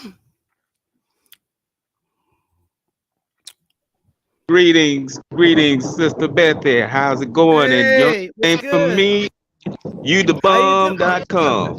I'm good. My sister from another mister. Thank you Hey, for the howdy, War Pablo. Council. Work out so. Uh, so what y'all think? Um, what you share is extremely important. The fact of the matter is that any documents that we retrieve before the 1790 Naturalization Act is incumbent for us to draw a very clear red line between actual immigrant invasion and the colonialization of the 150 years prior to that. You know, you're Yes, you're sir. you're you're kind of navigating a very it's a tenuous area where people keep seeing things all as one and don't keep them in a context of a timeline. You know what I'm saying? Yes.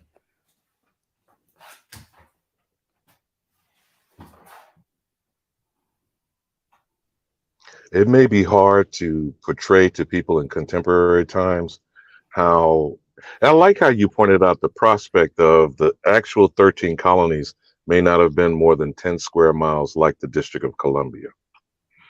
I'm not going to say whether that's factual or not. I'm just going to give you your props and let's just say for conversations, Let's do that. So then, in the case of Connecticut, would it be 10 square miles around Hartford, or what would you suggest was the colonial presence? They gave them West Hartford and a little piece of land in Hartford. That was it. It was not the entire city of Hartford. Now, do you remember, or have you seen Amani Bay's attempt at, and he's got his own agenda about land reclamation, but have you seen the map that he used where Connecticut went all the way to the Mississippi River? No, I haven't seen that. Oh, girl, you got to see that map. I didn't see that, but because those maps showed supposedly now I'm going to use the word charter, not colony, that claimed stretches of land from the Atlantic shore to the Mississippi River. So there was the Carolinas, there was Virginia, and there was Connecticut. I found interesting. No mention of Delaware. There may be some other things that you would deal with because the Massachusetts Bay Colony was different. But if you could, find that, I think you'd be intrigued by what that proposes.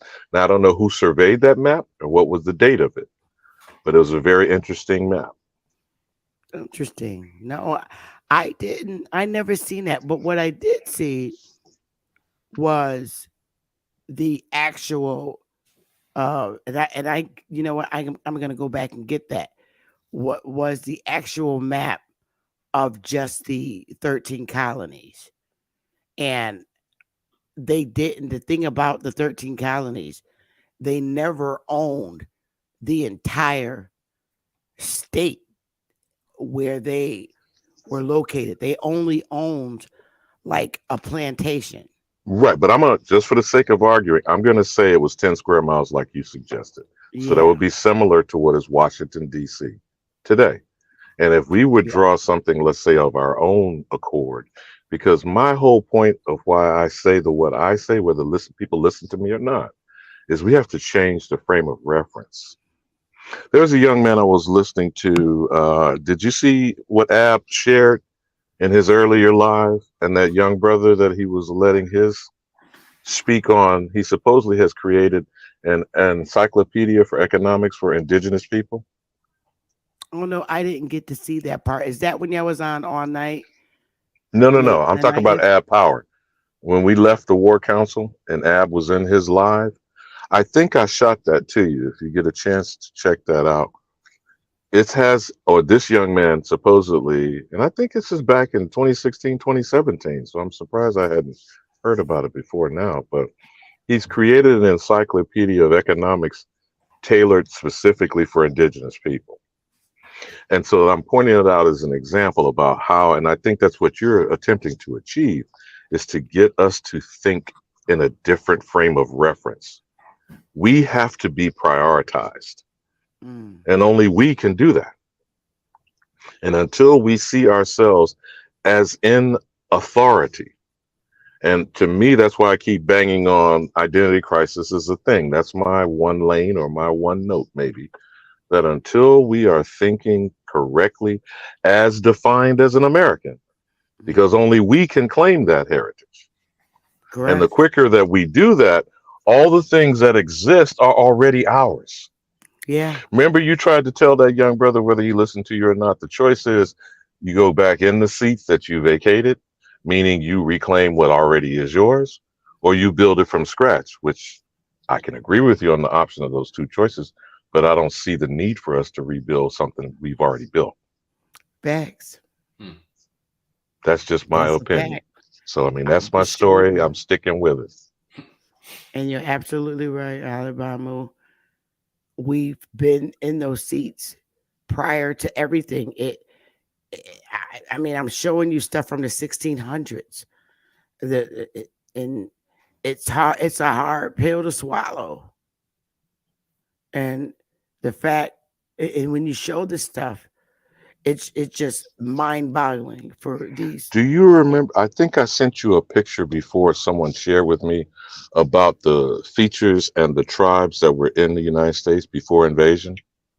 And I don't know if I shared with you another map a friend of mine shared with me. I was at a truck stop It showed the different states with the flag representation. So the No, flag was overlaid of all the lower 48, and then no, I don't Alaska recall you. and You Hawaii had a emailed it different. to me? Now I'll retext it to you since I'm thinking about it now. But the point of it is this: if we would do an overlay situation where we would put those radius of about 10 square miles for each of the 13 colonies, and what became the territorial map boundaries, because I don't think, well, first of all, we had no boundaries. Okay, Mm.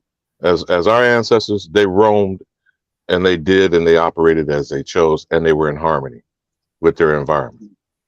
Map making comes from surveying. That comes from colonial conquest. You feel me? Mm. So any of these things that we're calling states and boundaries and territories, that's imposed upon us. Right. Yep. That's a fact. And on that note, if I can jump in, they made a claim. We have the superior claim. We just have to get it together, from that standpoint.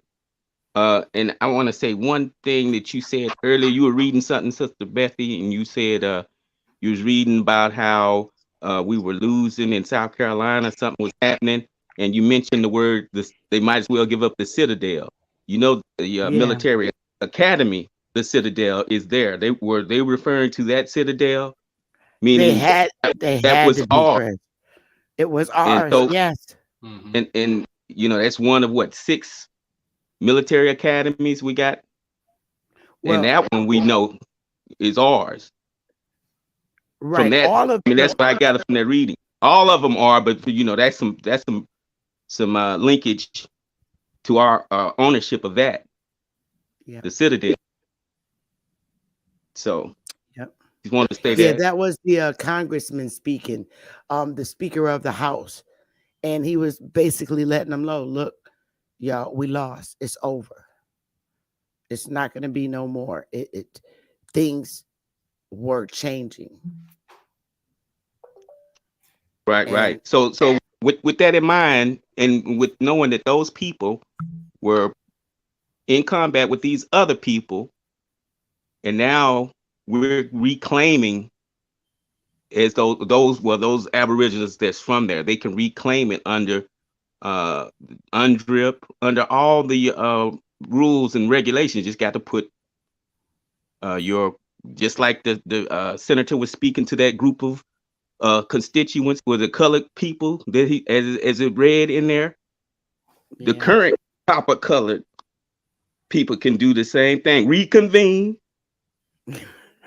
document, have orders. I'm just saying, I know how to do this. This is what I do. And I know this is what you do too, Sister We Beth. all do. I'm telling you, hon. So with that understanding, what would it take for us not to? Hell, I'll be the voluntary parliamentarian. I can help them run the meeting or give them a whole workshops on that. It's the mechanics, y'all. That's the only thing we missing. We got all the facts, but what we haven't done is capacity building. But that's the concept I want to bring to the table. But first, I want everybody to get their head wrapped around, the reality of what your inheritance is, and the reality of, hey, I got to set up my own little kingdom. Yeah. And if you don't look at it like that, you're missing the point. You still having a debtor's mindset, looking for going into debt because you always owing. But we have to get more so to the a different mindset of the caretaker of the land. So in this current time, who caretakes the land? The person who got the resource to, and that would be the creditor. This being our land, we reestablish ourselves individually, then come together collectively, and all these things done as and it's not as hard as we think, because we're already doing it, some aspect of it, all throughout our community for others. But hell, how difficult would it be to set it up to do it for yourself? It's gonna take a collective effort, just like it took back then. It's happening. Okay, now the example he just gave, do you know Philly has 12,000 gallons of what? Acrylics? that has just been spilled in the tributary, and no more discussion about Ohio and that train derailment. Yes. So now, how is that not exposing and revealing to a simple-minded person that none of this process is caretaking? It comes strictly from domination. And it's, by the way, something authorized by people who believe in dum diversas, or the Catholic, Roman Catholic, Vatican's approach of dominion. Yep. You could say you're misreading and misinterpreting scripture, but I don't care what you interpret it to be. What behavior characteristic does that exhibit? Can I jump in on a few things? Sure. So one thing that comes to mind, and the work that you do and some of the things that other people are bringing to my attention, I think everybody, the audience as well, is the saying, if the lion doesn't write, until the lion learns to write, the story will always glorify the hunter. And I think what's happening now is we are getting the pen back and we're learning to write the story as it should be told. And that's not just the past, it's the present and the future. And there's a few things that I've been thinking about as Chris was talking as well, like, so basically I'm curious to know from you guys is like, what is your thoughts as we round the corner, I guess, on another election year? Like, what is the strategy behind, not even, I wouldn't say politics. I would just say, because there's a bunch of people right now that I'm realizing and I'm seeing that are coming to terms with the truth. And this didn't happen overnight. So like, these people are able to stomach and work with the truth. But like, when we go out into the fields, essentially, what's the strategy behind what we use and what, like, helping people take one foot in front of the other to get them to, I wouldn't even say rally behind our cause, but just reclaim the whole thing, because it's a lot, right? So I don't think it's going to happen like that, but we do need to start thinking about how we use the time that we're in and the people we're getting ready to rub shoulders with just by sake of what's going on. What's the strategy? What's you guys' thoughts on how we even, the talking points and what we do, knowing that this whole thing is ours? Well, my first thought to that is we have to educate our people. Now, I'm not sure how these big churches would take it, because the pastors of these churches stand to lose a lot if their congregation is educated on this specific life about their history. We have to tackle our communities outside the church. There's more of our people that are not in church than there are that are in. Mm-hmm. So we have to do the same exact thing that they do, the door-to-door knocks. Everybody's not into church or are not. Some of them just go, but they're not locked in. We have to do the same exact thing that they do when it comes to campaigning. We have maybe to even put together a document and start put it, like, going around and put it in mailboxes and stuff, like getting them to see it like that. Well, our tribal newspaper covers a monthly. We have a newspaper. We can stick those under the door. The newspaper is no longer than normally 10 pages. And that's a start right there. We have to get our people to understand who they are. We have to get out in the community and do the most courageous things ever. Like what I'm planning to do in Connecticut. Going in our hoods and setting up camp right there and conducting people's genealogy and getting them to understand that who they are. Because a lot of them have been indoctrinated to believe that they're literally from Africa. And that's what the church keeps pushing in their souls. So we have to get out and say, look, and we have to speak to them like we're speaking to each other now. Did your granny ever sit you down and grandpa ever sit you down and tell you that anything about your history from being from Africa? And we all have the same story across the states. And then when we get to show them their genealogy, some of them might even land to some of those representatives and senators that were in the South running our country. So we have to get out in our communities and do that. We have to conduct the genealogy. It's wartime. And I think that's probably one of the biggest things to get them to see you're not a slave.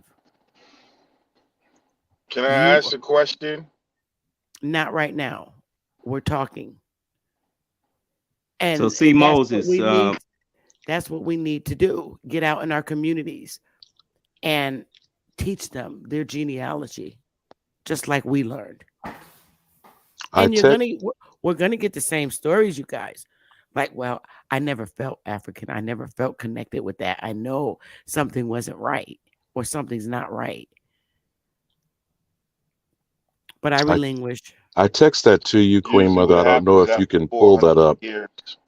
I do have it. Lex, what is your question?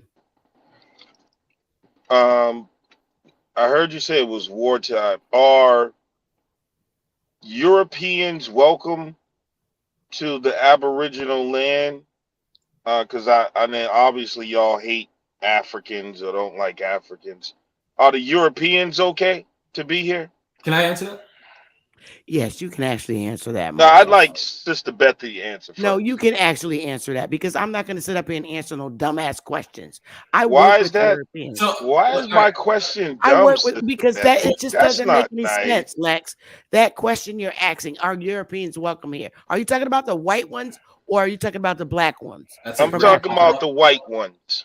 I work with them every day. What does it look like? Are they well? You know what? You gentlemen answer this. Deal with this man. Go ahead. Well, let me answer right quick. It's a weird way. Let's see Moses answer. I don't understand how that was not a clear, concise question. I'm going to tell you. Just listen to the answer. In the question, you said, "I know that you hate Africans," and that's not. I mean, I don't know. I'm just now like listening and hearing your perspective. Just answer the question, brother. But why would you? Why would you pose the question with that type of like you're putting that on somebody? God, bro. Africans braid my hair. I just asked a straight question, and then y'all will say people are disruptive. It's like y'all don't want no pushback. Like it's just a question. Right. White Europeans welcome here. First of all, don't more than African. As I was answering it, you cut me off. You saw that? You made an assumption that I hate Africans. I get my hair braided from Africans. You told me many times you didn't like Africans. I just want to know. You could leave me alone. That's why I get my hair done from Africans. I don't hate Africans, but that is not where I'm from. I am not culturally connected with Africans. That's not what I asked. Well, I'm telling you in advance, I do not hate Africans. I know you have no connection with. I'm just asking, are white Europeans welcome here? Do you have any problem with white Europeans? No, I don't have problems with white. The crazy thing is, you literally said, "I know you hate Africans." So, are you pulling back on that? Because you do you have any problems with white Europeans? No, I do not. All right. Does anybody else on the panel? Why is that important? Why is that important? Why is that important for this conversation? Does anybody else have a problem with white Hey man, you being a goddamn police. Hey man, you disrupt. You need to go. You guys. We're having great dialogue, and I have no time for no arrogant, idiotic niggers who's thrown off about our history because it just got jaded in the face. So the way I wanted to just pose that is like we don't have. I think as a people we wouldn't have a problem with anybody. We just have a problem with lies and illusion. So anybody who comes here who understands the truth or is willing to learn the truth and is willing to kind of like either be by yourself or if you want to be involved in what we got going on, which the whole world does, embracing it for what it is and not stealing it and embellishing it and not doing a lot of things that are naturally wrong, then we can work. But if you, I mean, that's just my take. Anybody, it doesn't matter what you look like, where you're from. Are you willing to accept the truth and sort of natural, spiritual, the laws of the land? That's my take. Well, see, Moses, the reason he's disingenuous, he's just a kind of a person that talks out of both sides of his neck. I mean, see, on the one hand, he goes and espouses and spouts off frequently. I don't know whether it's out of adulation, awe, or supposed respect, that white world domination and hegemony is our biggest problem. Isn't that essentially what he keeps saying, Chief Morning Thunder? I Now, gather. it's interesting that you keep proposing that, but your ass can't help a person organize the block in your media community. What benefit is us to try to talk about going and taking on anything on a world stage? And our neighborhoods look like Beirut, you know? Now, anyone that's going to help you clean up, I think you would not turn them away, right? See, Moses, I'm not trying to present anything to, put any words in your mouth. But if someone, like after a natural disaster, do you ask a person or check them on where they come from or whether or not they're going to help? I'm with you. I don't think that, when you have a problem, you're looking for the solution. You're not looking to create another problem. Okay. You're familiar with the Urban League, I'm sure. You have heard of, and I don't know how old you are, I think you're, in your 30s? But I'm quite certain you've heard of the State of Black America report being released on a regular basis, right? Whether you followed it or even bothered to read it or not. You're aware of that, right? Say that again. The State of Black America as a what? And the Urban League, I'm sure you're familiar with that organization, as you probably have heard of the NAACP. Correct, yeah. Right, okay. What's the point of the report? What do you think? Whether you've ever read any one of those reports, what would you feel the purpose of issuing such a report? To give you know what the State of the Union allegedly is, and we understand it to be something important for the president to come before the nation and declare what? The snapshot of what's going on in the community. Now, why is it when it's the Black, quote unquote, American community, it's worsening each and every year? Or are you aware of that? So you want my answer as to why it's worsening, or? No, I'm saying first to you, were you aware that that's what the report pronounces? No. Now, how would you feel about that? Whether you read the content of the report or not, I'm saying to you as a child and a grandchild of these people, and this organization is over a century old. How does that make you feel as a member of this community? And the reason why I'm pointing this out is for duplicitous, disingenuous people like that knucklehead. But between you and I would ask you to give me the ability to disagree with some of what you're saying, because on one aspect or one side of the coin, it is worsening, but on the other side, it is getting better. It just may not be in the Urban League report just yet as to the truth. And you're probably correct, C. Moses. Then that becomes a manner of propaganda. Then absolutely, 100%, and I love. Okay, so I want to hear what you had to say, but get what I'm bringing up and why I'm bringing it up. Yeah, either way, there's still an underlying problem. Okay, then are we getting to intentions or agendas or? Well, again, I'm on what's the point? We're both presuming, because I'm not a member of the Urban League, and I imagine you aren't either. Right. But they are corporately supported. And I guess I'm just stated something that makes you consider it right then on the statement I just made, right? There's corporate underwriting. So then what is the intention of putting the image of blackness as what? Right, worsening. So that's the point where I started off saying, until the lion learns to write, the story will always glorify the hunter. Or better yet, the things that are positive, uplifting, and are moving forward are never reported. Correct. But we already get that from the white so-called media, don't we? So here's where I'm not trying to back you in a corner, C. Moses. I'm using this to show why people like Lex Vortex, Not a Coincidence, Kid Grebo, and I'm just name dropping for a moment in case you weren't aware of these type of agents, witting or unwitting, paid or unpaid. They're disingenuous. Because if you were truly here, and Chief, I'm sure you heard that, the tone and the manner of his attitude is when he claims he loves his people and you come here shitting on them. Where's the, you ever heard of the phrase, Queen Mother, about putting sugar on shit? You know? Now, I don't know about you brothers, but I don't want shit in my diet, sweet or not. Okay? So when people come in here and bum rush our community and are condemnatory, denigrating, telling you a stupid country bumpkin. Now, you may not have heard these things, C. Moses, but Chief Morning Thunder knows what I'm saying about this particular person because he does that regularly. And he thinks it's, I think, something people should be impressed by when it's absolutely bizarre behavior. And he has the nerve to say things about other people being self-hating when he's projecting. Because the manner in which he speaks over this community is literally self-hating. And then you're going to browbeat and try to convince people to be something other than who they are. What do you describe that to be, C. Moses? An agent? No. I don't mean it that way. I'm talking about in any circumstance. When you are trying to convince a person to be something other than they are, what would you say that would be? On what do you mean? Because I'm still going to say that's an agent. That person is an agent.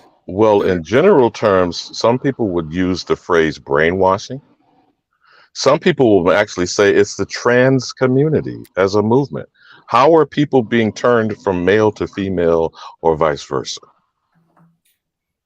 By going against nature and not believing truth. Which is what foreigners do. People from here don't go against nature. That is our law, is to go with nature. So you do see the mechanisms and the agenda afoot on how the Aboriginal is being targeted to be altered. But there's agents, and these people are paid to do it, to stir up commotion amongst the community. Some willingly do for free. Now, I know you've seen the movie Django, and you know Stephen the Coon, the character. But have you ever read the book Uncle Tom's Cabin and who Simon Legree was? Long ago, I read it. The Sambo character. What did he say to Simon Legree? Queen Mother, you remember that famous quote?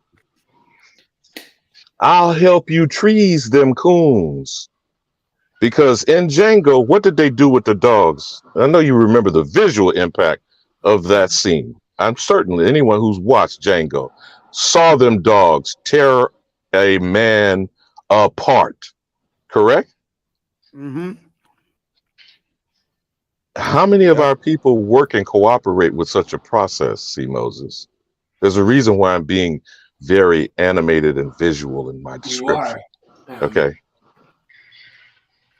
Because it's not even scratching the surface of how the degree of barbarity of what's standing on our people and is invading our space upon our land. And this bastard had the nerve to be cute with the question in and of itself.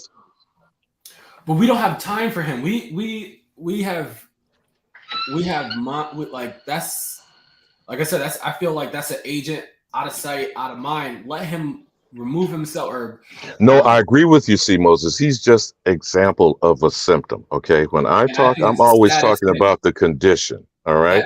That's why I keep saying, trying to make it simply in my messaging, that identity crisis is a thing. True. Okay. Everything else is symptomatic of an ill, unhealthy person or people that is suffering a mental condition. True. And it is unique. We're not talking about Stockholm syndrome. You know, we're not talking about someone loving their master. By the way, all of those are somewhat symptomatic. If you look at certain individuals in our community, they express Stockholm syndrome by their white zaddy concept. You follow me? They express the need to be approved by their master. That's called supervisors on the JOB, isn't it, Queen Mother? That is. So when we stop focusing on others, that means external, and focus on self, then we will hopefully get to the point of cleaning up our mental condition, and then our behavior will be accordingly going forward. And I yield. But I want to say Alex, salute to the. Go ahead, brother. all right, maybe you can answer this, just to kind of hopefully it gets you going on what you wanted to say. What percentage of the population is that man? And if it is, I think it's a small percentage, but I don't want to put that in your mind. But what percentage of the population thinks like that and moves like that? And let's stop focusing on that percentage and work with the people at the table. I'm telling you, we have the best. We have the most brilliant minds. We are ready to go. We're strapped. We're locked and loaded. We got resources. We are who we've been waiting for. Hey, sir, not to cut you off, I would say 14% of the population think like you just said. Much respect to everybody. Grand Round. That's a high number. Sister Betty, all love. Hey, Back peace, to the panel. everybody. I'm new to this, but not to this conversation, but to this particular panel. So I want to say, salute and peace to everybody here. But I follow these things because I am what you would consider a person that used to be part of the problem. But eyes been opened and due diligence being done. But one thing I've noticed, no matter where I go, and I'm not one for violence, even though I know that violence is do in reality. Do we think that with all these panels and just everybody coming together online, coming with all the answers and solutions online, but nobody putting it into practicality? We are. We actually are. But do you really feel that by going to legislation that these folks that have basically taken over, they're the true warmongers? That's one way. No, I'm saying though, and trust me, I'm all for that.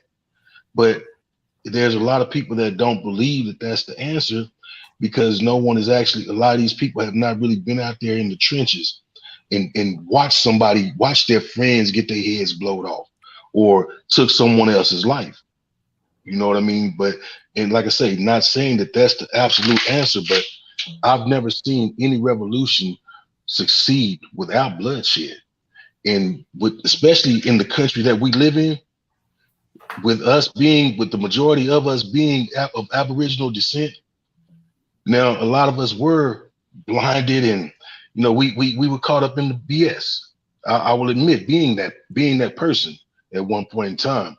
But I also know that also being sharp and of sharp mind and knowing these politics and everything of how this government runs, do you think that they really gonna sit back and just say, hey, you guys are right, here you go? To answer your question directly, it's no. I mean, that is a simple answer. But to me, in approaching whatever our situation is, I'm not an either or type person. Philosophically, it's both and above.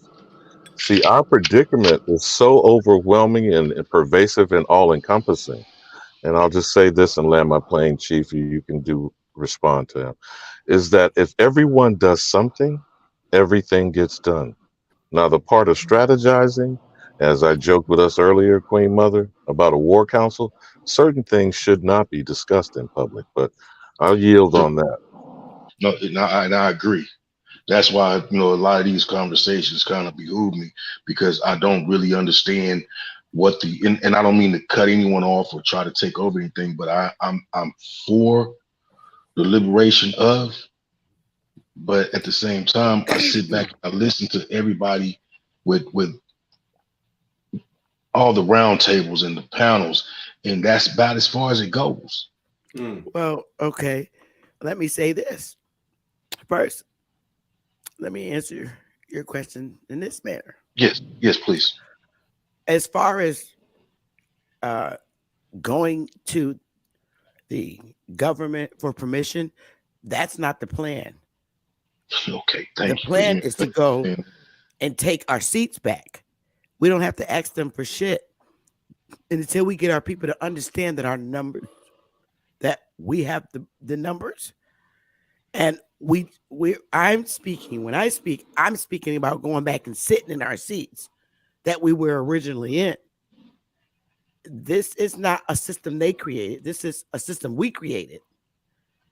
And we need to go and get back in our seats so we can fix the laws that have been designed to keep us back. And we can reverse all those laws. But we have to understand first that we have the power. Right now, we don't understand that we really have the power. True.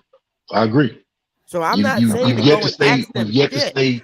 When you have the more majority of the numbers, you become the lawmaker again. You become everything that you used to be. And this is the biggest fear. The nigga waking up and going back in his seat. That's why I took you back to the 1600s to show you that we were operating that same system and we left those seats. Now we have to go back with them. No, Queen, I agree, because a lot of people do not even, and me, I am from Texas. I don't live there right now, but I am from Texas. And a lot of people don't even realize who started the Republican Party of Texas. And it's going to take us. We did. We started. There was 120 black free men, not freedmen, but free men, and like 20 or 30 Caucasians. It's going to take us some hanger on us to get out to our communities and teach this to our people, that this was our system and we created this system. If we know it and we don't tell them, they're not going to know. It's not the white man's job to teach our community. The white man teaches his community. It's our job to teach our people. Okay, so with that, like I said, you haven't said anything that I've disagreed with yet. But even with everything that I agree with, I still have questions. How do we go about? What would be? And like I say, I know everything isn't for this internet mess. So I don't want you to even think that I'm trying to get you to give answers that shouldn't. No. We do exactly what they do, because what they're doing, they got it off of us. We have community centers. We do door-to-door knocks. We have to do the same thing that we've been doing. Getting our people educated, knocking on their doors, explaining this to them. That's what campaigning is all about. Getting them in the free recreation centers in our communities across the 50 states saying, hey, listen, I know many religions have come to us telling us this is the truth. This is the life to live.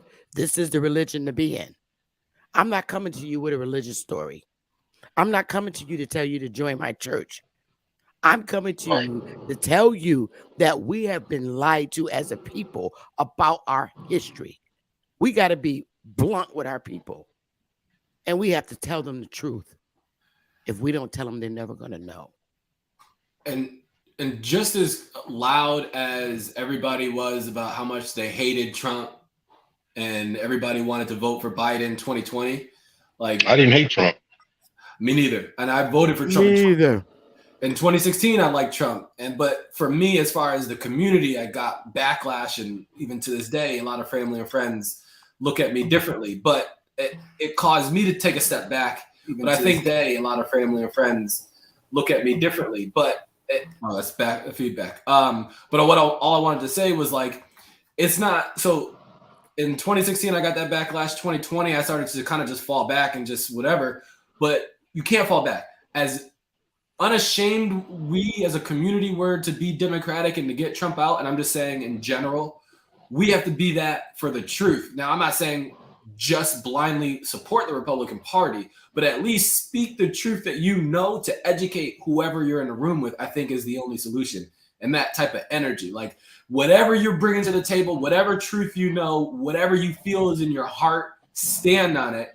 And then, because there's always going to be like one person in the room going to be like, man, that makes sense. Because the shit that we get on CNN, that doesn't make any sense. And it never has. So just be. Bold. Go ahead, bro. All right, I tell let people. me step in right quick. Let me get this. I tell people all the time, and they look at me and laugh at me, but I'm dead fucking serious as cancer. If Pookie and Ray Ray run for election, that is the scariest shit since the time we lost our power. Yes, it is. That's who they don't want. Because if Pookie and Ray Ray get on the ballot, they're going to win their seat. Pookie and Ray Ray's grandmas are in the churches. Their grandmas is going to vote for them, and so is the congregation. Pookie and Ray Ray have so much power, but they're so hurt because they see society against them in judging by their past life. But Pookie and Ray Ray, we got to get them to understand that they have the power, and they have the scariest power. Pookie and Ray Ray on the polls, running for office, they're gonna win. Every fucking boule black guy, he is every boule black guy's worst fucking nightmare when it comes to running for office. That brown guy in the suit that's fake, acting like mainstream white society, ain't got shit on Pookie when it comes to running for election. Pookie will win. But nobody wants to understand that. I agree. I definitely agree. In being a former Pookie or Ray Ray, you know, I lived that life, and the worst thing that could ever happen to this country in the eyes of those that are in power is for a Pookie or a Ray Ray to actually be enlightened and have knowledge. And it's not that we've never not had knowledge. We were just led astray. Crackheads from across the 50 states. Crackheads, even if they're on one, they're going to the poll to vote for Pookie and Ray Ray. We were just led astray. And that's it. And D-Shep, you gotta understand, for every you, there's a million. Well, there's a lot of yous out there. No, I do understand. That's what really has been bugging me the whole time. You know, throughout my I guess we'll say walk or whatever you want to call it. I do understand. I understand more than what I should. You know, in a weird sense, but and that's what becomes disheartening because why? It's hard for me to link up or find common individuals that do understand, but I understand from multiple aspects of this whole thing. Put it this way. Let me say this real quick. I'm gonna be less than 30 seconds. I'm gonna be real quick. I think I don't agree with the political. I think, you know, for 2024 or the next election, we should show non-participation to show these people that we don't believe in their system. You know, nobody go vote. You know, and I don't believe that a lot of our people gonna believe us because they're so indoctrinated in their religion and their mythology that they ain't, you know, like telling them Jesus ain't real. They're gonna fight you to the bone. Not to be negative, but I think we show these people in 2024 that we don't believe in their system no more, that we can create our own, and basically non-participation. And then if in 2028 we can talk to them, get some tangibles on the fucking table, and let these people know we for real. Non-participation. That's all I want to say. Much respect to everybody. Another aspect. You do realize non-participation just gives them all the better. It works in their favor. It works in their favor, but man. let me say this. Let me say this real quick. No, but it's important to understand that, Big Dog. Like what she's saying. Like think about I got you.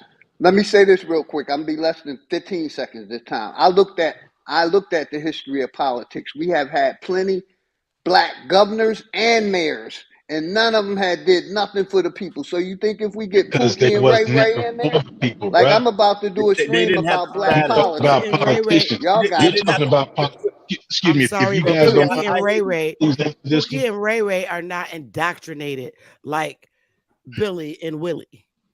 If you don't mind, I would like to piggyback on that.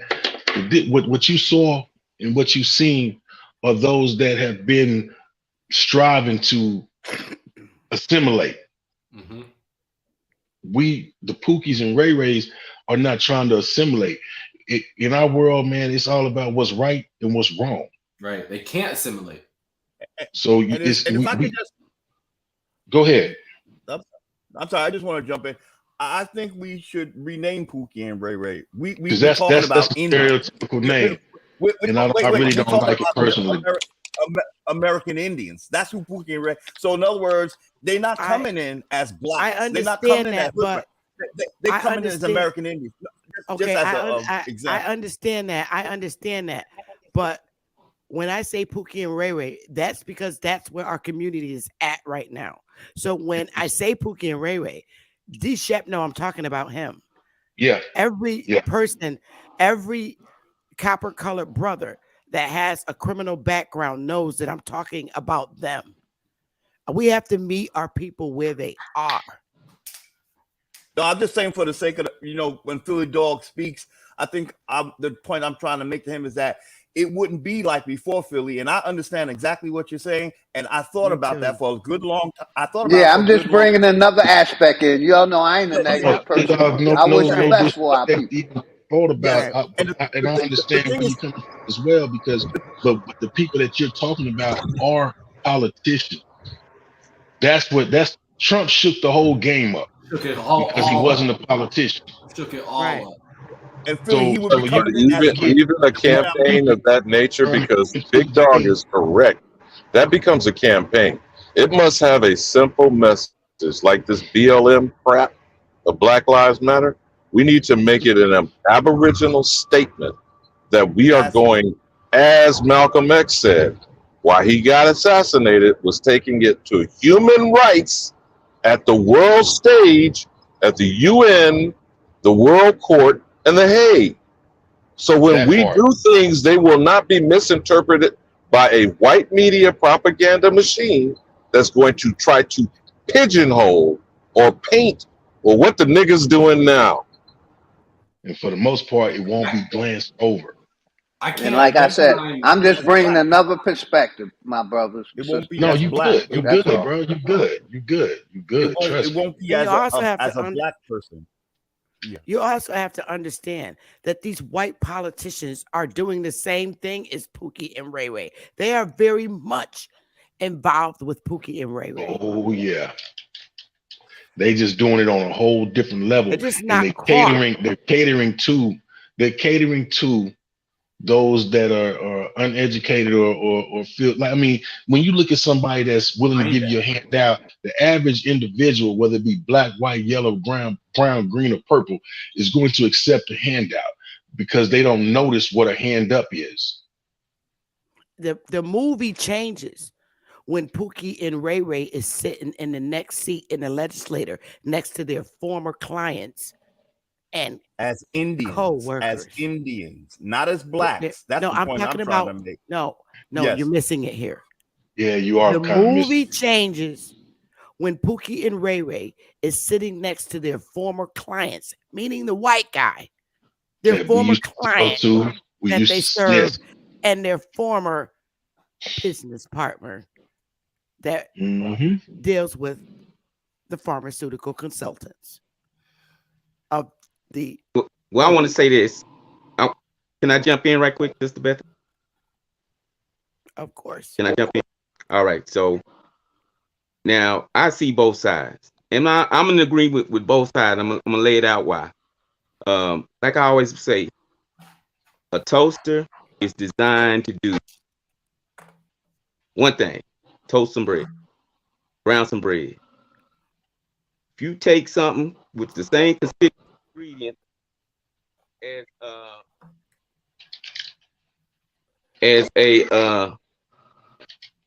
take bread and put it in that toaster, no matter if it's batter or what, and if you expect it to be anything else but a mess, you're wrong, because it's only designed to toast bread or toast something, right? If you want it to make a casserole, it can't.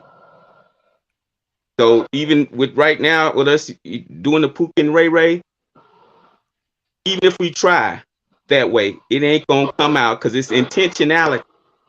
So the system is not intended for us to succeed in it.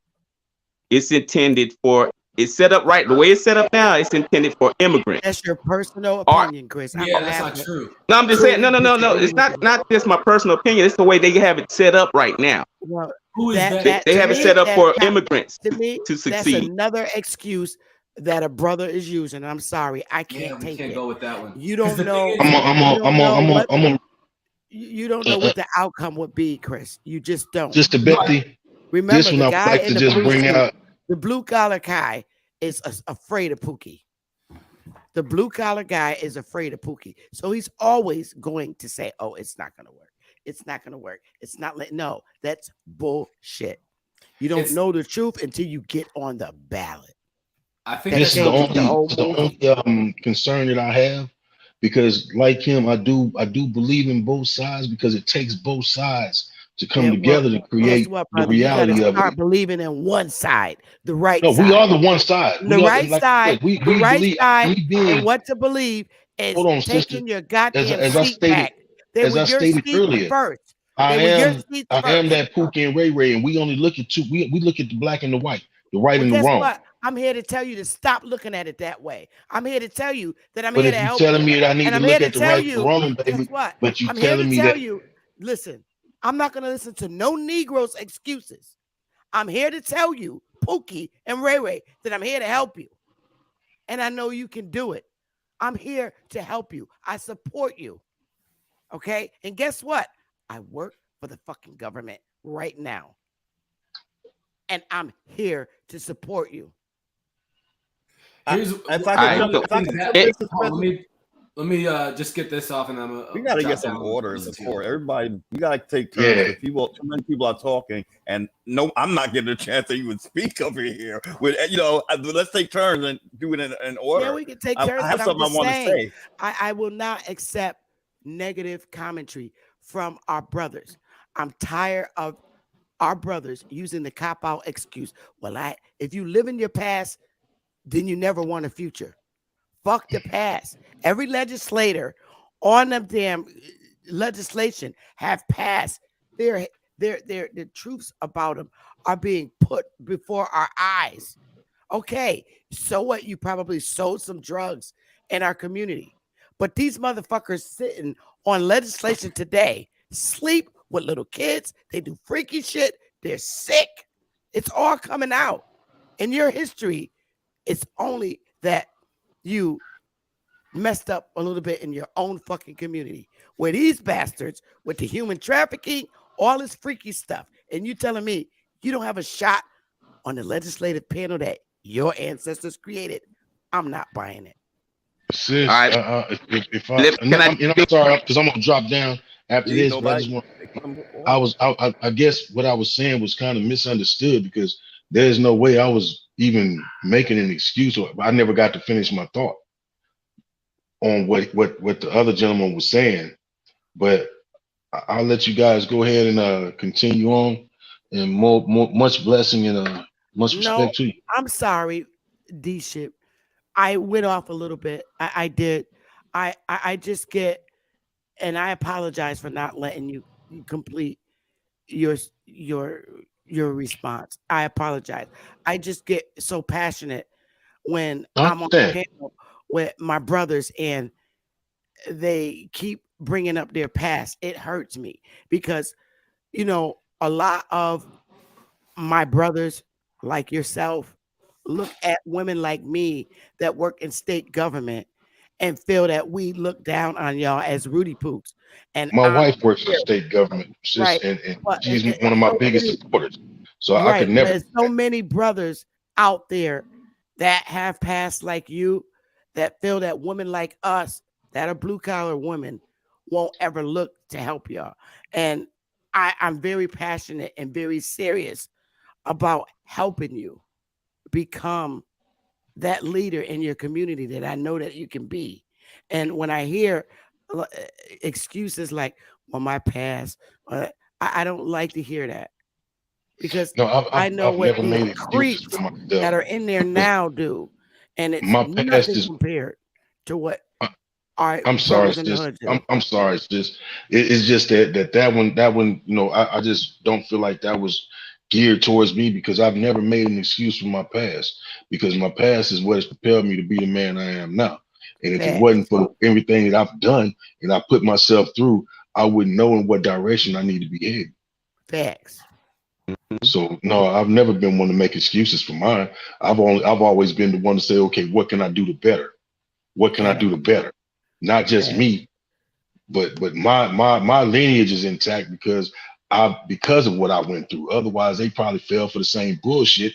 Excuse my language, but they're not equipped to handle it the way I handled it and got through it. Mm. And can look back and say, as I still continue to support my brothers at arms, so to speak, that are still sitting behind a cage, getting, you know, some getting ready to come home, and know that whether it be letter, money, however I can support them, I do. Yeah. So that's just other guys like myself that I'm telling, no, when you come home, you have a chance. Don't put yourself in a box. Right. Right, And ready. And not Right. only that, but just when it comes to the system that we created, not participating doesn't seem like the solution. So That's not the answer. yeah, I don't Right. think it's if, and I say this as a big if, the only thing we would not participate if we really want to make that statement is just stop paying taxes.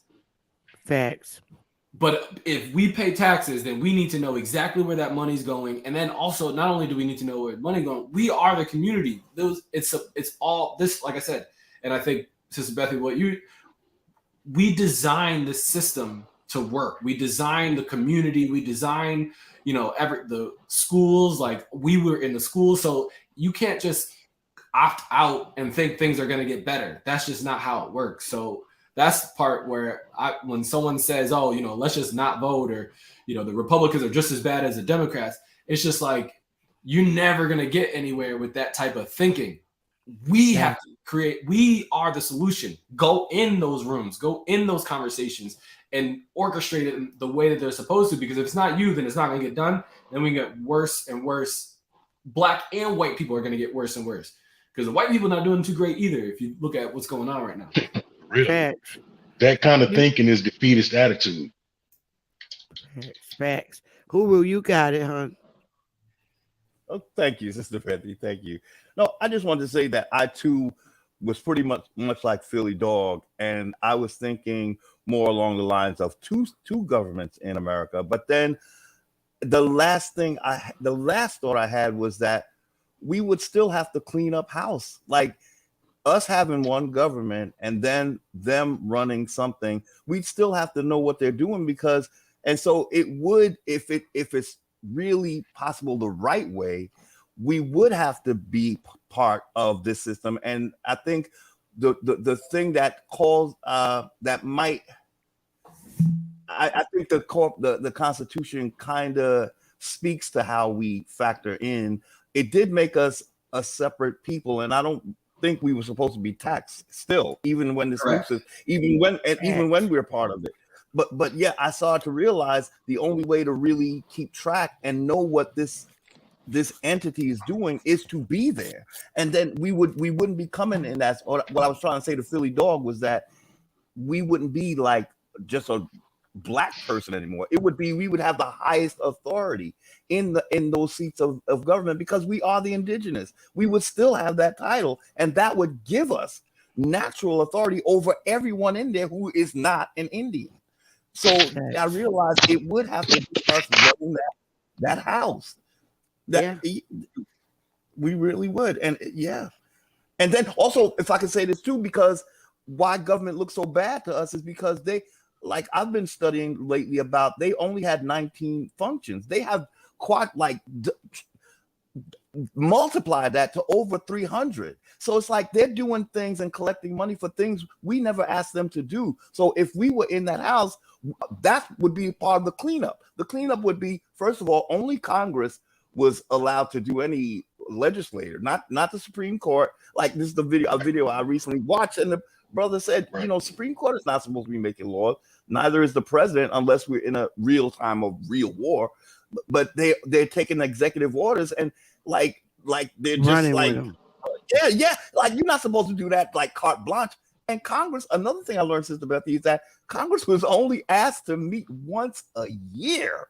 So we would have to reel back all of this extra that they're doing and run our government the right way. And all the extra stuff they added would have to be trimmed off. Well, you can't do that from the outside, but that's the whole point of getting in there to get this done. That's what I mean. That's what I was saying. Yeah, and one of the biggest things that I think what people don't understand is the Federal Reserve. But that's, I mean, the fact that over the last 100 years, government They have to go. Right. Yeah. And oh boy. if you know, you know. You know. A completely foreign entity. First of all, their whole entity, no one, like they don't even have to report to the people who's on their boards. So that already is way out of you're a real foreign entity, and we shouldn't pay for our money. Like we're supposed to have government issued money that is not for profit money that somebody gets paid every time we use it. No, that's what the greenbacks were. So we would have to go back to something like that. Oh, the federal government would be the Federal Reserve would probably be the first thing that have to really get the hell out of here. Seriously. Right. Seriously. Yeah. They're the ones Yeah, I just don't think it happens overnight. So I think these conversations we're able to identify the problems and then find the solutions. But that is the biggest one in my mind over the last 100 years. And I would say I don't even know, probably the next 100 years until we fix that. But that might be the last piece, because then I think without the Federal Reserve, you're talking about giving responsibility back to the states and maybe their own currency. But then you got to have a community so that the states run themselves. So like that's deep. Exactly. The states had more sovereignty than the federal government did. I don't know if people realize that. We were separate nation states, and we weren't even supposed to be taxing interstate trade. We were supposed to tax international trade, but this corporation made trade or turned it into commerce between the states. And so now we pay taxes between the states. We're not supposed to do that. We're supposed to tax from foreign countries their goods, and so the whole thing is a mess. It's all messed up. It's all messed up. Yes. But I think it can be easily cleaned up, because we just got to close shop. Like, so, just say, hey, it's over. Like Federal Reserve, you're done. We don't need to clean up the paperwork in there. Just shut it down. But in order to get there, you kind of got to go into stealth mode, I think. Yeah. We establish ourselves as Indians, and because that's going to give us the authority to get in there and tell them bye-bye. Seriously, that's the whole thing with this reclassification is the only way, and the invention of the United States citizen, that was the only way that they were able. Our Constitution stood and it represented men and women. Their constitutions are for corporate entities. The territorial and the municipal constitution, those don't deal with men and women of the land. The first constitution did. It was a continental constitution dealing with people on the land. So these other two, they can't even interact with us, the territorial and the municipal. So they change us into corporate entities, and then they proceed to tax us and treat us like we're a little business. Income, your wages become income. Our wages are not income as men and women. They're not taxable. So this is what they did. They just turned everything into a corporation. Yep. Each and every town, every municipality. Yeah, yes. Each and every one. It was never like that. No. So Sister Beth. Yeah. Oh. Can I step in right quick? Oh, sure. Sorry. Hey, Sister Bethy, I apologize if it came off like I wasn't in support. I was just laying out my understanding of like design, but I see your vision and I'm with you. So now if I can propose to add on to that, I'm in full support now. Now I see where you're going with it. I'm in full support. So what can I add to the mix to help this be a reality? Go to the polls and put your name on the poll. Go to your Secretary of State and list yourself as running for office. as an Indian. If we, as an Indian, that's right. And Okay, I'm and seeing you now. I'm seeing you now. and guess what? In every state, there's an election. In every state, can you imagine just about every damn brother in the hood putting their name on a ballot? That, excuse my French, that would fuck up their voting system like something crazy. It would. I see your It would logic. I be. see your It would logic. be. It would be horrifying because normally you get like 5 or 6 people running in each state. Not when you got 100 niggas running. 100 niggas' names on the ballots in each state. That would really screw up their voting system. It really would. And the beauty of it, the beauty of this is that I'm imagining that, and I know we're not racist over here, but I could imagine that maybe there might be some white people that feel like, oh man, there's a whole bunch of black people running the government. But the thing is, we've had white people running it for so long. So the beauty of it would be, if we did have a majority of indigenous running this country, why not? We've always had foreigners doing it. So y'all just got it twisted and thought that this is how it's supposed to go with all of these foreign words running stuff. So it would be almost like poetic justice. I swear, because that would be just like it would be something to watch, and it would throw everything off. It would literally cripple the voting system. Like, wait a minute, where are these people coming from? Who is this?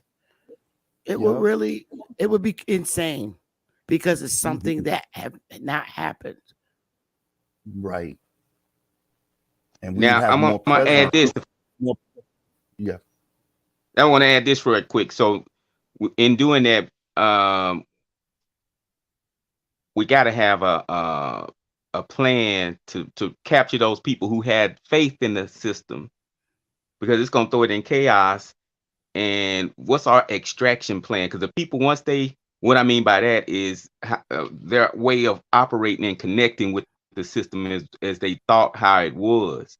So once these realities come, like a brother getting elected and him exercising that power, what condition we got to have a community plan, you know what I'm saying, for whoever, you know what I'm saying, how they utilize that representative that's sitting in that seat to get the things that they need in their community, things that they need, you know what I'm saying, when we got to do that training too. So that's the outreach. You know, I used to work for the state NAACP, and that was one of the biggest things. All that they information, all that push and talk would come because remember, if they're running, right, and let's say that they're all running under the Republican belt, who knows?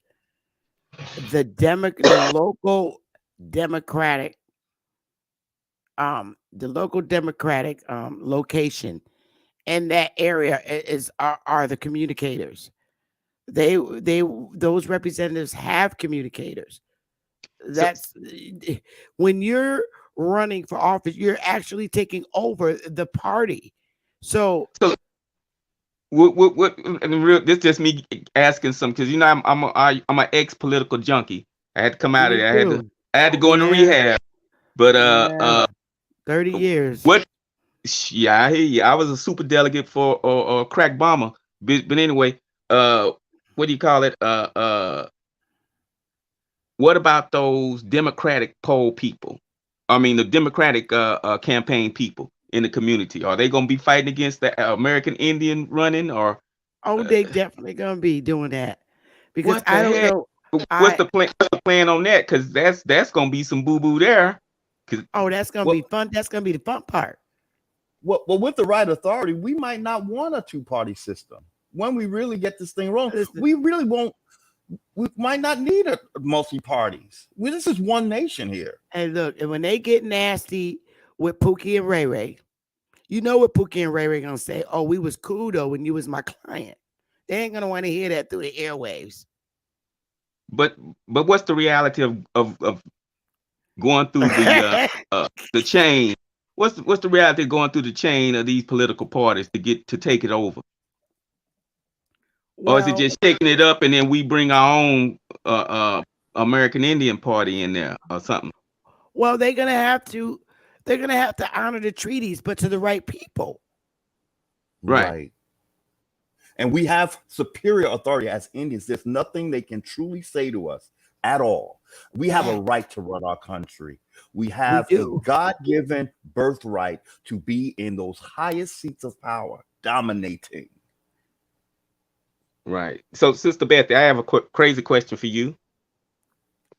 Now, since Texas was not a colony and it was its own country,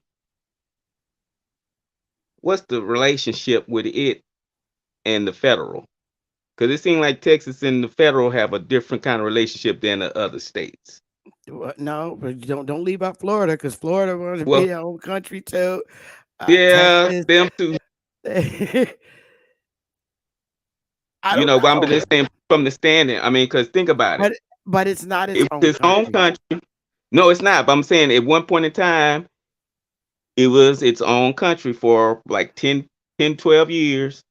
So it's got some Well, all relationships. of the states really were, if you really think about it, they were their own countries.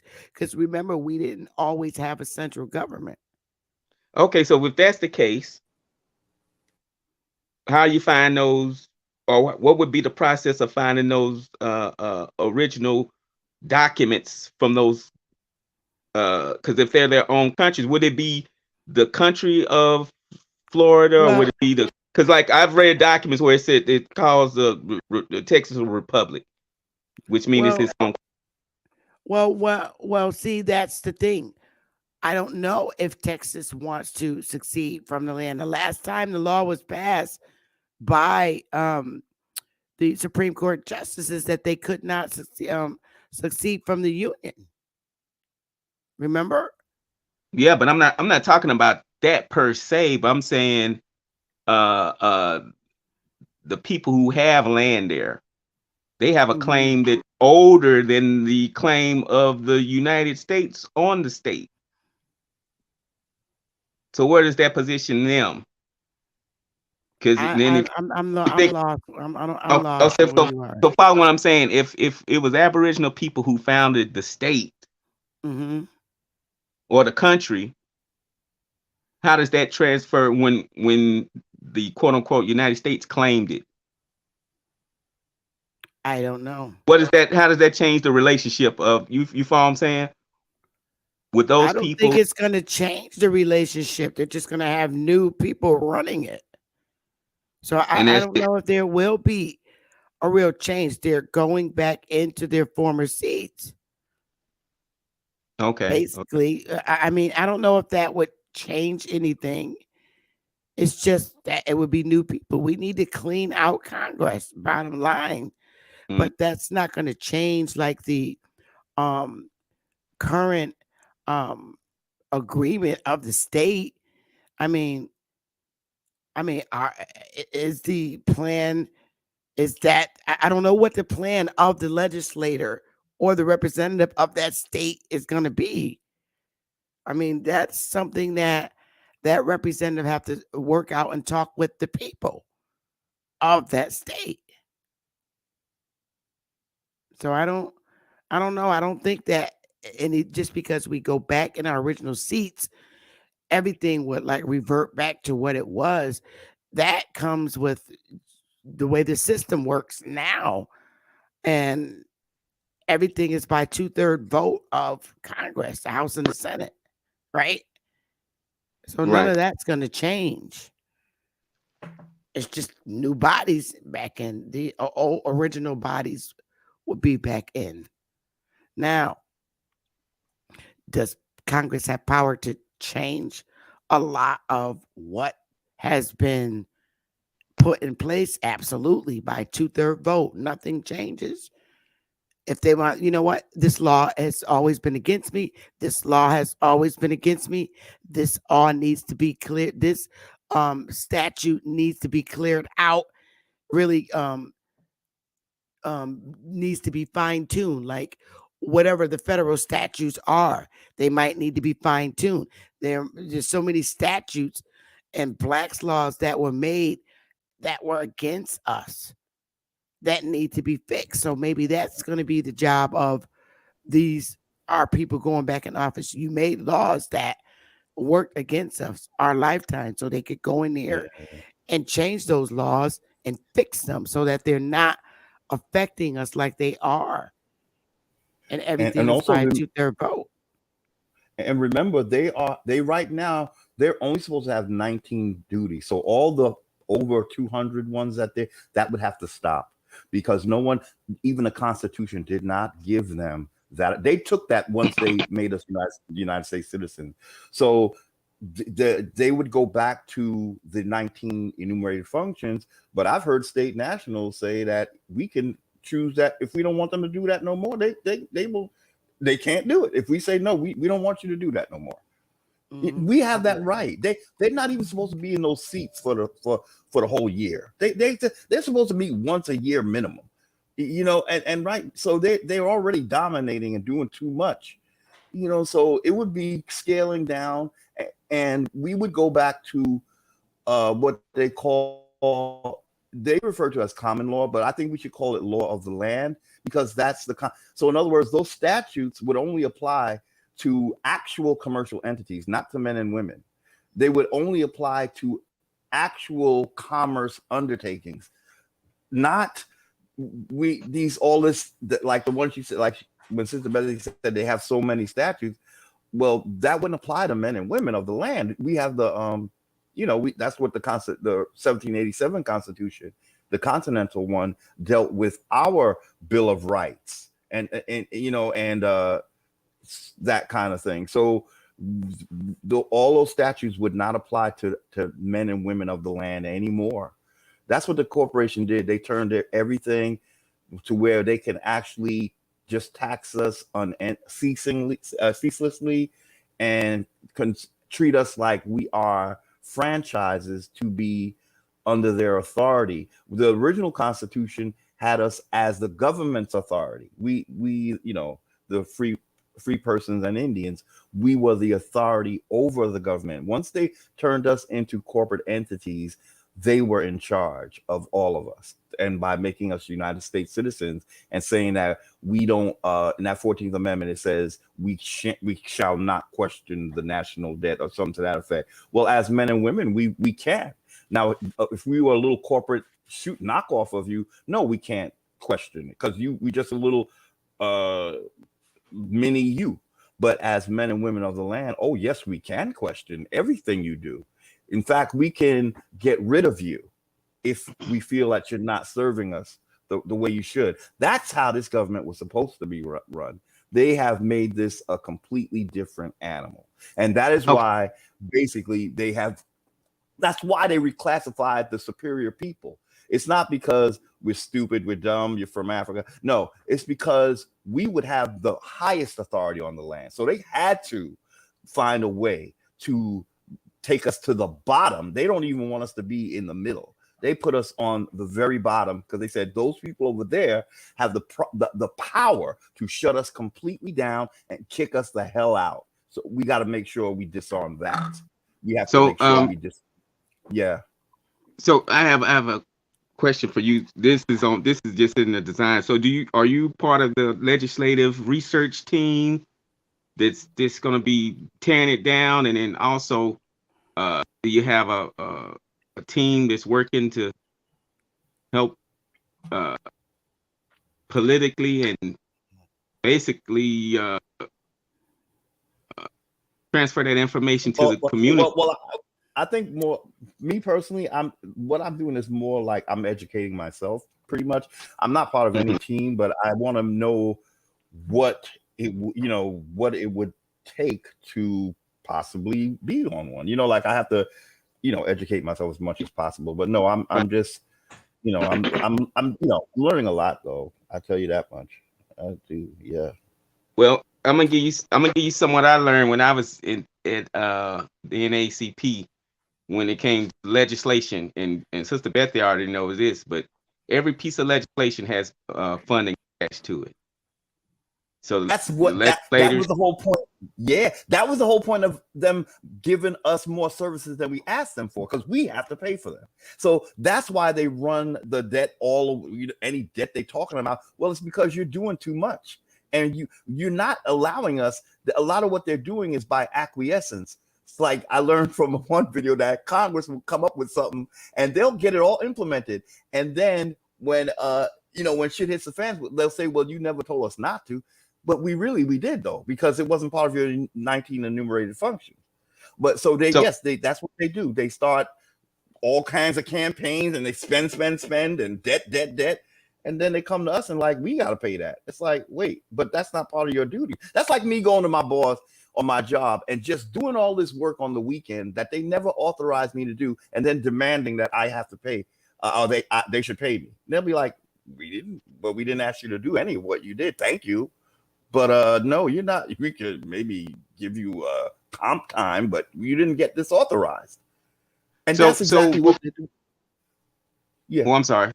No, I just wanted to add in. So what form or what body would we need to be in? Could we do it as individuals to say, hey, y'all, we can do a declaration. Y'all need to stop doing XYZ elemental P. How does that work? Is it an individual declaration or a group declaration? It might be through like a tribe, maybe initiating it, through some, just getting that status thing right. Because right now, I've come to believe that there's no sovereign tribe on this landmass whatsoever at all. They're all given this false sovereignty where Congress has the word I learned is plenary authority over every tribe. So it's like, first of all, we got to redefine what sovereignty is for a real Indian, because this mess you're giving us is far from it. You call it that, but that's your version of it, where you still dominate. So that's crazy. So I guess it would start with just establishing ourselves as the first people of the land, and which is, I believe, what Sister Bethy is already started that, that ball rolling, really, So then my question goes to, so shall we set up our individual tribes and then confederate and then bring it to them from that standpoint? Or go in is it, you follow what I'm saying? What's the entry? Yeah, the entry. Because otherwise, yeah. Go ahead. Well, I all I know is that there was a legal action began, and I think it kind of starts with that. And when there was illegal action that was begun, and so I think it starts with that, because we have to let them know that they misclassified us, and that's what they're being told at this very moment. That what you did was, it was an act of genocide against indigenous people, basically. So once we get that clear, then we have a voice. Once they're very clear that we know what you did and we are taking our first place again, we're making America great again. That's what you've been asking for. Here it is. It's not quite what you thought. So it's that. Now, yeah. I want to just add this. Now, I'm not a initial Trump fan, but I'm gonna say this one thing. When I heard at his inaugural address, he only used the word republic. He ain't say anything about no democracy. He ain't say democratic. He only used republic or Republican as in what he was saying about ideas, not like the Republican Party, but he only used that word for a reason. So if they're going back, we should have been going back because they trying to either get a jump start on because they know it's falling apart. So what's your thoughts on that?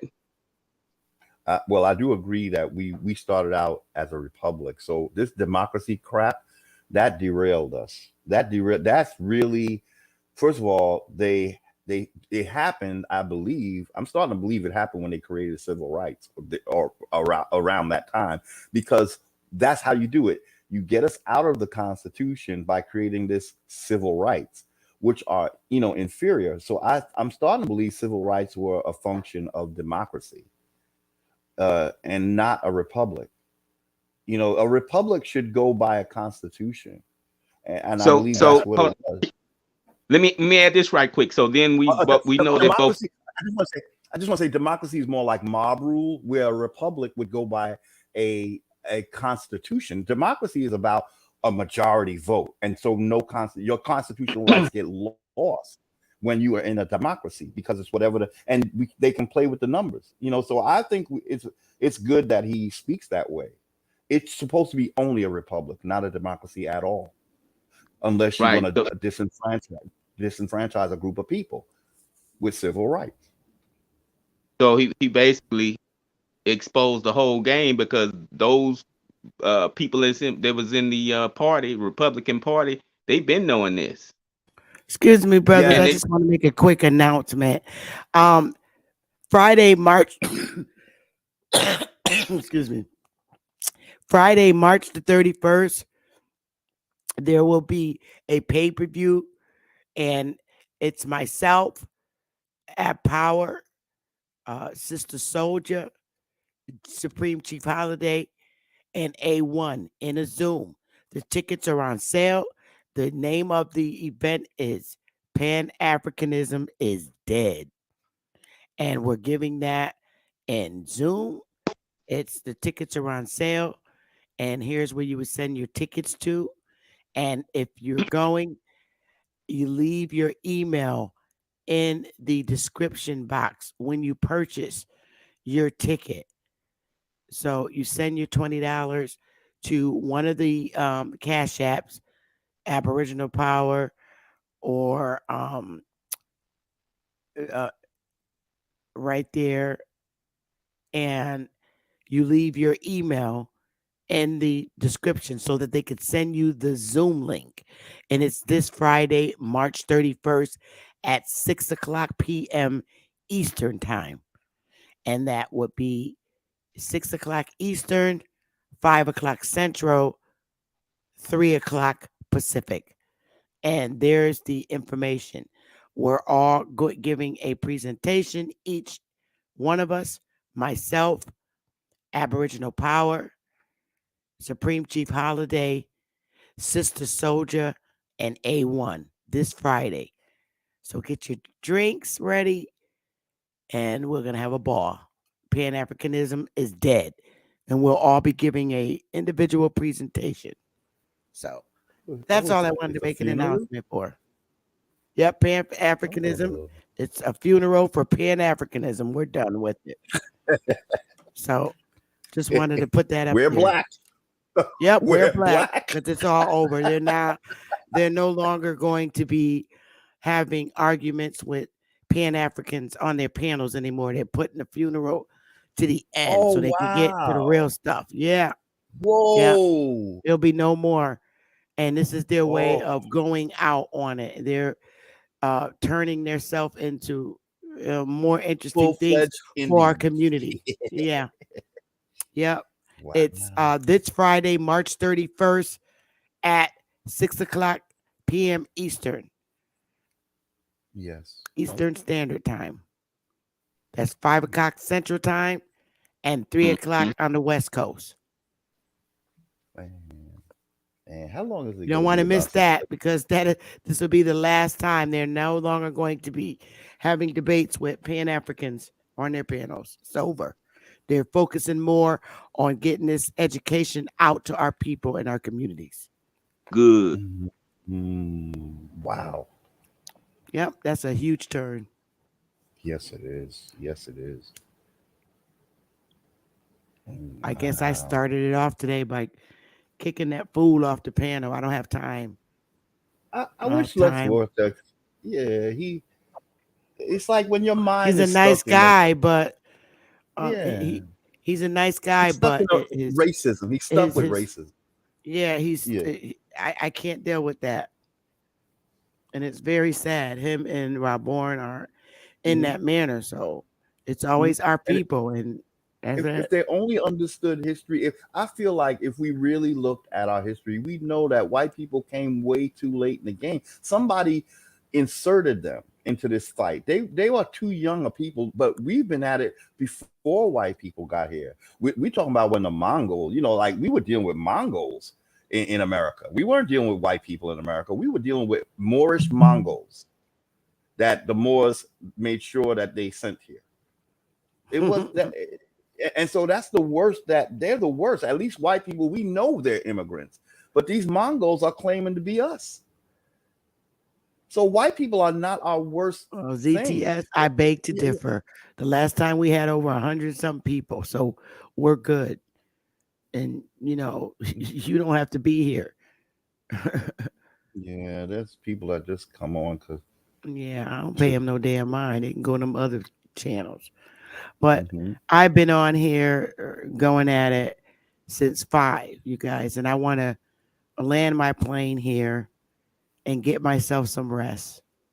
Mm-hmm. But I you know, I'm not going to stop, and there's more information that I have that I want to share that I pulled up, and it's just going to get worse, and it's probably going to sting some souls, but Mm-hmm. it's what I do. I do legal research, and this is what I do. I go find legal stuff. I just wanted to throw in before you go. While you stepped away, I was trying to tell the guys that when you were talking about the statutes, it occurred to me that really once we're back in the house, it's going to be a return to a law of the land, not commercial law. So those statutes only apply to actual commerce, not to people, men and women. The Continental Constitution, we will reinstitute that for us as the true men and see that the reason why I think they did away with the original Constitution because they knew we were the men and women of the land, like the indigenous. So if you do away with that and only deal with commercial entities, then we just get lost and further lost. But I was just saying it would be us reintroducing the original Constitution because that was the continental one that dealt with the Bill of Rights of individual people and stuff like that. So that's how whereas those statutes are only for actual people in actual commerce, not for like free. It had nothing to do with free speech, the right to carry a gun, stuff like that. That's the stuff All that. that was clearly understood. Yes. Until they came up with these other two constitutions, and then the other one got forgotten. Yeah. But you got to look at those dates because we damn sure was up in there in the mix. We go back to the 1600s. Wait till you see the ones from the 1500s. Well, our people. Oh, wow. Oop, I let it slip out.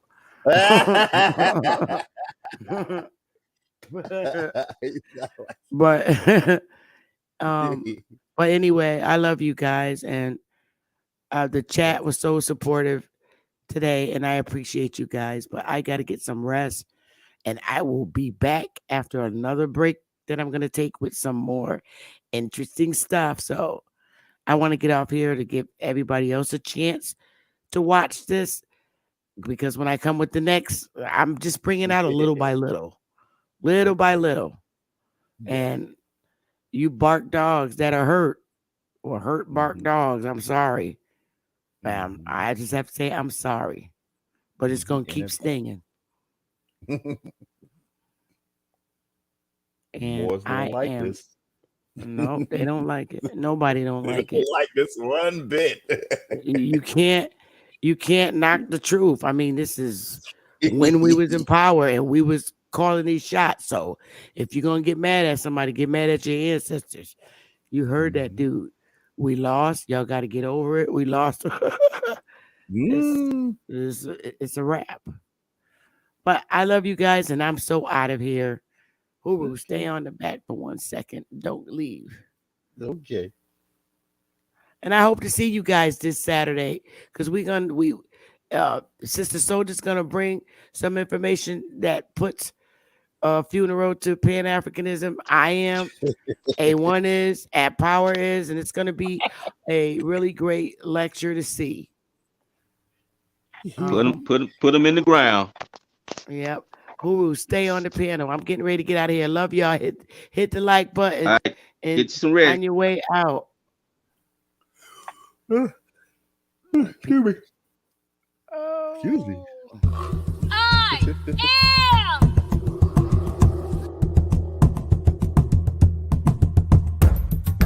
am. I am the original. I am powerful. I am the original.